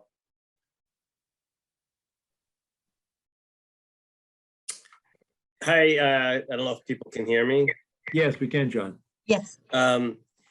Yeah, again, I think boring, doing a boring is not that inexpensive. It's probably, you have to mobilize for the day. I would say it's a couple $1,000s or so to do borings for a day, maybe a little more than that. But as Dan said, it wasn't a question of requiring somebody to do borings. It's just requiring them to use the data they have. Understood. All right, thank you. So, Mr. Chairman, with that clarification in tow, we'll certainly provide input on that. All right, great. Thanks, Phil. And Phil, you wanted to respond as well after Dan spoke? Well, I just wanted to chime in. I know the commission has a lot on their plate relative to hiring of this consultant, and I'm also very cognizant of that the commission is essentially meeting once a month. So I wanted to see if there would be an opportunity, if the commission were willing to entertain it, to either authorize either yourself or Steve outside of the meeting environment to engage in these consultants. So obviously go forward and pursue Peter or Stephen or whomever we decide. But if we can put together a contract with them and the applicant has reviewed it and puts the funds in the 53G account, can we engage their services as soon as possible? We're not trying to push anything through without proper oversight, but we'd love to keep it moving in between meetings. So when we appear in front of you the next time, maybe we already have the consultant, maybe there's some initial feedback if it works with their schedule. Is that something that we could do through the commission here this evening to authorize you or the commission's agent to enter into contract on your behalf, on the commission's behalf? Fair question and simple answer, yes. Great. We can move forward. That's what I said before, we really did miss Steve. And when he's back in town, it's very helpful. And yes, he is authorized, deputized, or whatever, to go forth and find somebody. So But we- we've we need- we've decided that Steve can't go on vacation anymore? Is that's the think takeaway? Oh, poor Right? Steve. I think I'm planning my next one already. So yeah, we will move with dispatch to get that done. But we still are waiting for your, your response if you object to somebody or prefer something. Yeah, no, that's no problem. We'll put something together and get that over to you and Steve and Kathy in the next day or so. Hearing the names today, just give us a chance to think upon it and we'll get that over to you. Fair enough. All right, thank you. Mhm. Anybody else, abutters, members of the public? Commissioners? All right, then, with the assent of the, and that's the question, do we have the assent of the applicant to continue this until April 12th? Yes. All right, thank you. Then we'll do that. And look forward to working with you in between now and the 12th of April. Terrific. All right, thanks all. Thank you, Mr. Chairman and members of the commission. All right, thank you all. Night, Phil. The next one on our list, I'm not sure why it's there. I have no idea. 107, 111 Highland Street. I'm not sure how that ended up on our agenda, unless somebody else does. Mr. Chairman, I do not. It's a query to me too. All right. So that takes us to number 12, which is additional business.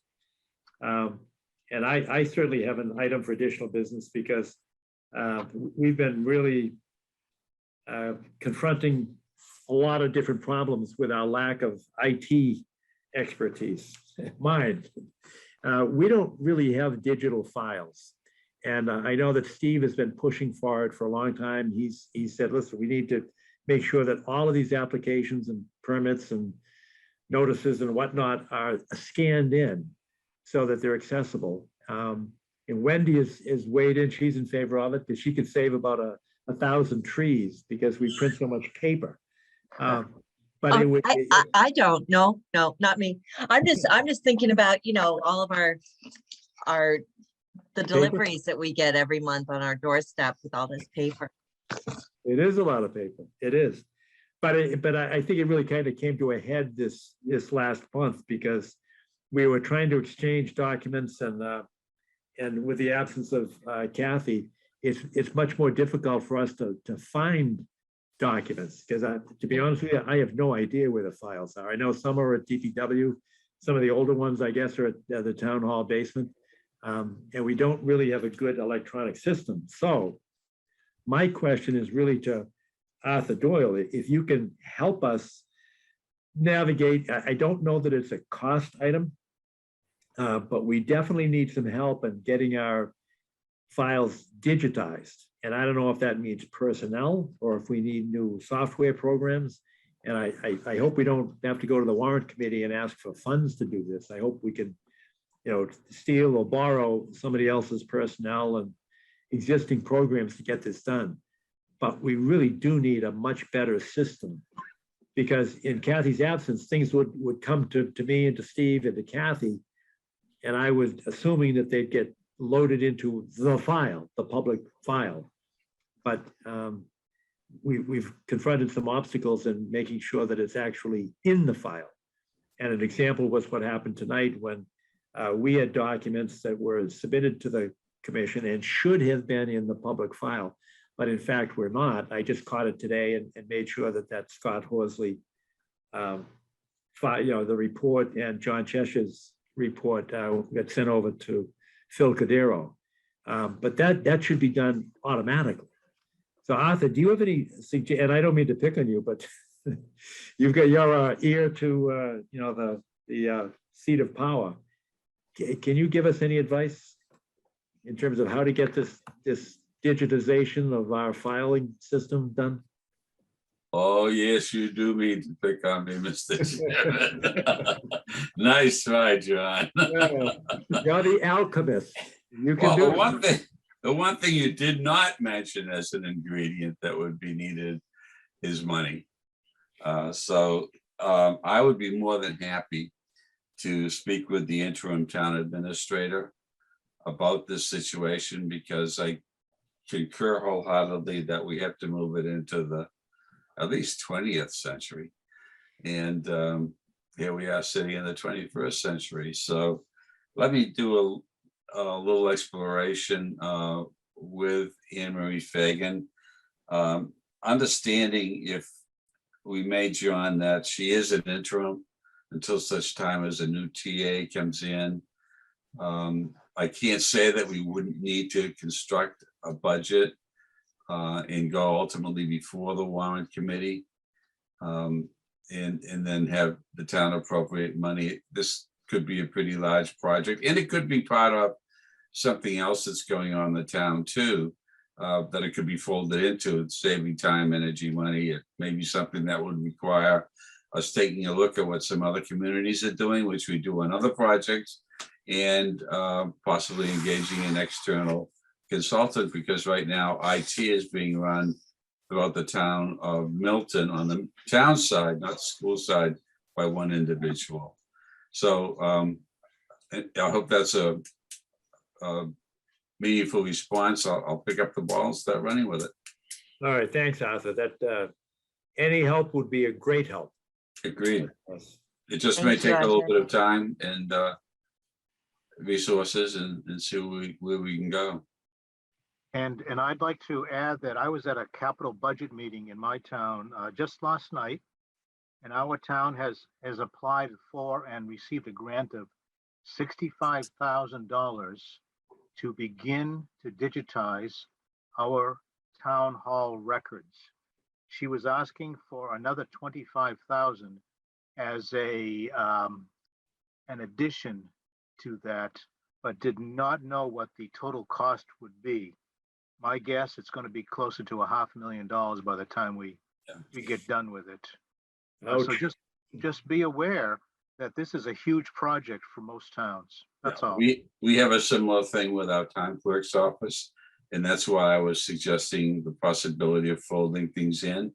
Yes. Because the more that we can do it that way rather than in an isolated manner, possibly the better the timetable would be and the better the use of resources.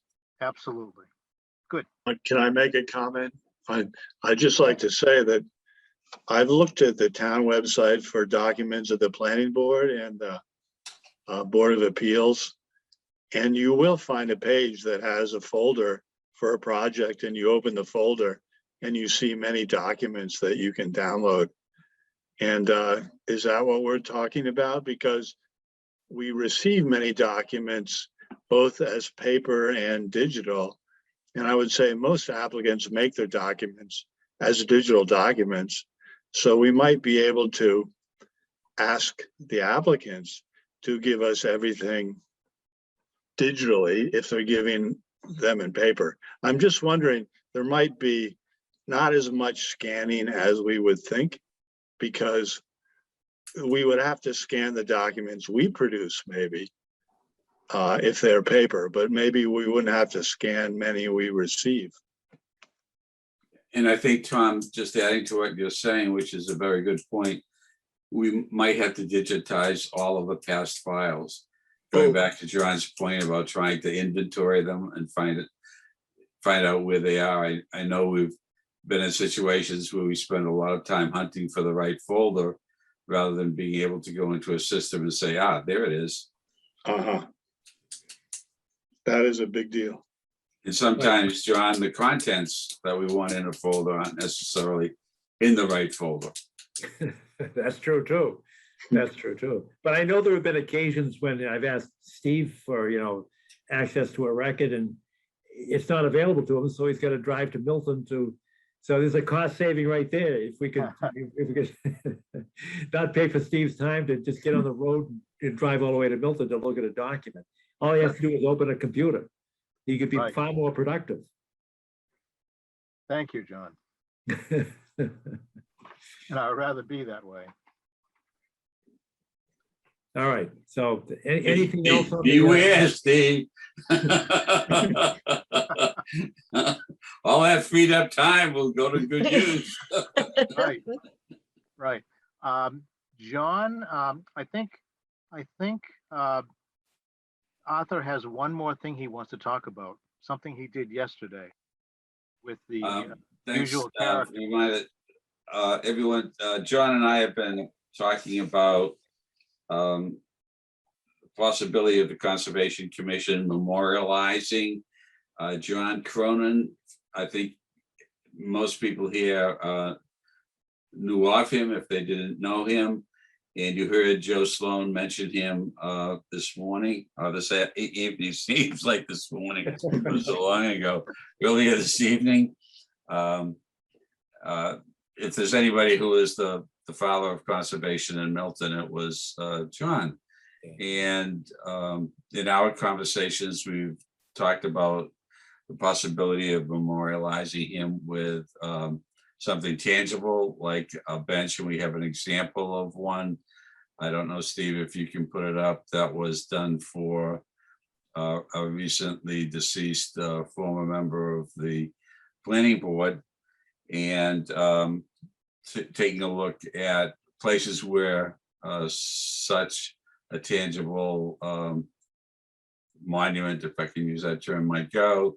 He was a great advocate of the open space corners at intersections throughout the town. Also, there is the town-owned green space, the median strip on Wendell Park, where John lived, and possibly come up with a couple of locations and ask his family where they think it would be appropriate to have such a memorial to John placed, a memorial that would be sponsored by the Conservation Commission, if that's the will of the commission. John, did I represent our discussions thinking? You did quite eloquently, and he's certainly deserving of the honor, and it would go a long way to preserving his legacy and continue our charter to protect the environment. I think it would be a great and an effective way to honor his memory and to advance the cause at the same time. I'd like to see a big photo of him in town hall. Yeah. That's true. That's a grand idea. You're right. Yep. It's like when the judges retire, they always have a portrait put up in the courthouse. And with his 40 years as town administrator, he's certainly deserving of that. I have a really good photo of him. I think it's good. He sort of got that, I don't want to embarrass anybody, but that shit-eating grin.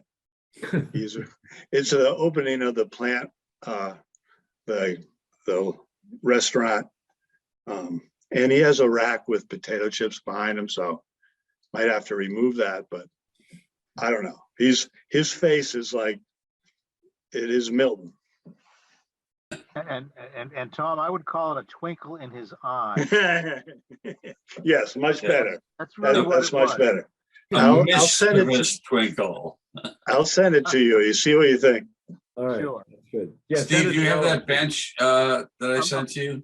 I'm sorry, I have it, but it's on one of my other three computers. Okay, we can do it at another time. If it's agreeable to the commission, then I will pursue some cost estimates and measurements for the party that provided the bench for Ed Duffy. John, if that's acceptable? Oh, that's perfect. We've got the funds to pay for it. Okay, good. That's good. That's it from All right. here, Mr. Chairman. Any other additional business? I'm just curious, who was it on the planning board that was recently deceased? Eddie Duffy? Yes, right. A wonderful guy. Yes. Okay. Nobody talked about it tonight, John, but there was a Superfund announcement yesterday. Oh, yeah, please make that John announcement. and Tom were there. Yeah, Arthur and Tom, can you give us like a 20-second version? The thing that jumped out at me when I spoke to a cameraman before from Channel 5, and I said, why are you here? There's not going to be any news here. Because when politicians get together to shake hands and announce stuff, everybody already knows what they're going to say, kind of. But Elizabeth Warren did surprise me when she said the money was already there for the cleanup of the river. Right.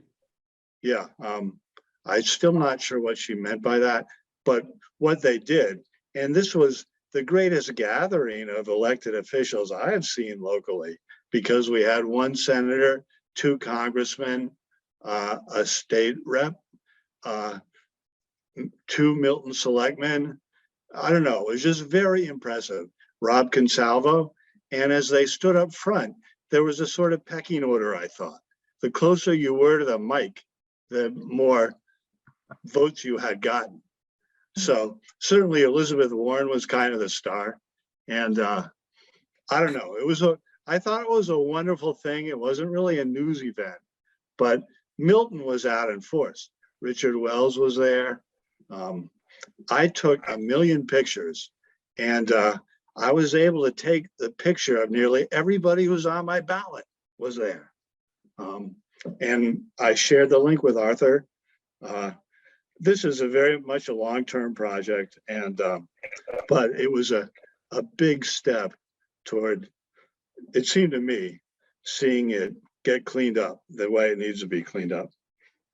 The enthusiasm was rampant throughout the assemblage, and Yes. Michelle Wu, the new mayor of the city of Boston, spoke well. Yes. Stephen Lynch confirmed what the Senator Warren had said about the money, indicating that while there wasn't money for other Superfund projects, there was for this one, and that they'd be taking money for the others as well. And it was a beautiful day. To top it off, there was a gorgeous hawk that circled overhead in celebration of the event. I thought that was most fitting. Mother Nature showing herself. That's good news. That's good news all around. And one more quick thing. We had a comment from a homeowner about 475 Harland Street and some trees being cut there. And I went over to the site, took a look. It looks like one tree may have been on DCR property, and some others may be within our jurisdiction, but most of them were not. I wanted to know whether the commission wanted to take a look on the 26th. I didn't go down with my auger to see where the wetlands stopped or started, but I can certainly do that on 26th. Are there a lot of trees? 15 or so mature trees. Oh, that's too bad. Yeah, why don't we take a drive by on the 26th? Yeah, I would, encourage that. Steve, could we get a GIS map of the area beforehand? Of course. That'd be great to have. Yeah, I made one already for John. He can just forward it to you. How's that? Good. Thanks. I'll do that. I'll forward it to everybody. Yeah, great. Thank you. All right. Anything else under additional business? Hearing none. Is there a motion to adjourn? Please. Thanks, Wendy. Second, Ingrid, you just seconded that one. Perfect. All in favor, say aye. Aye. Aye. Aye. Thanks. All right. Thanks all. Good night.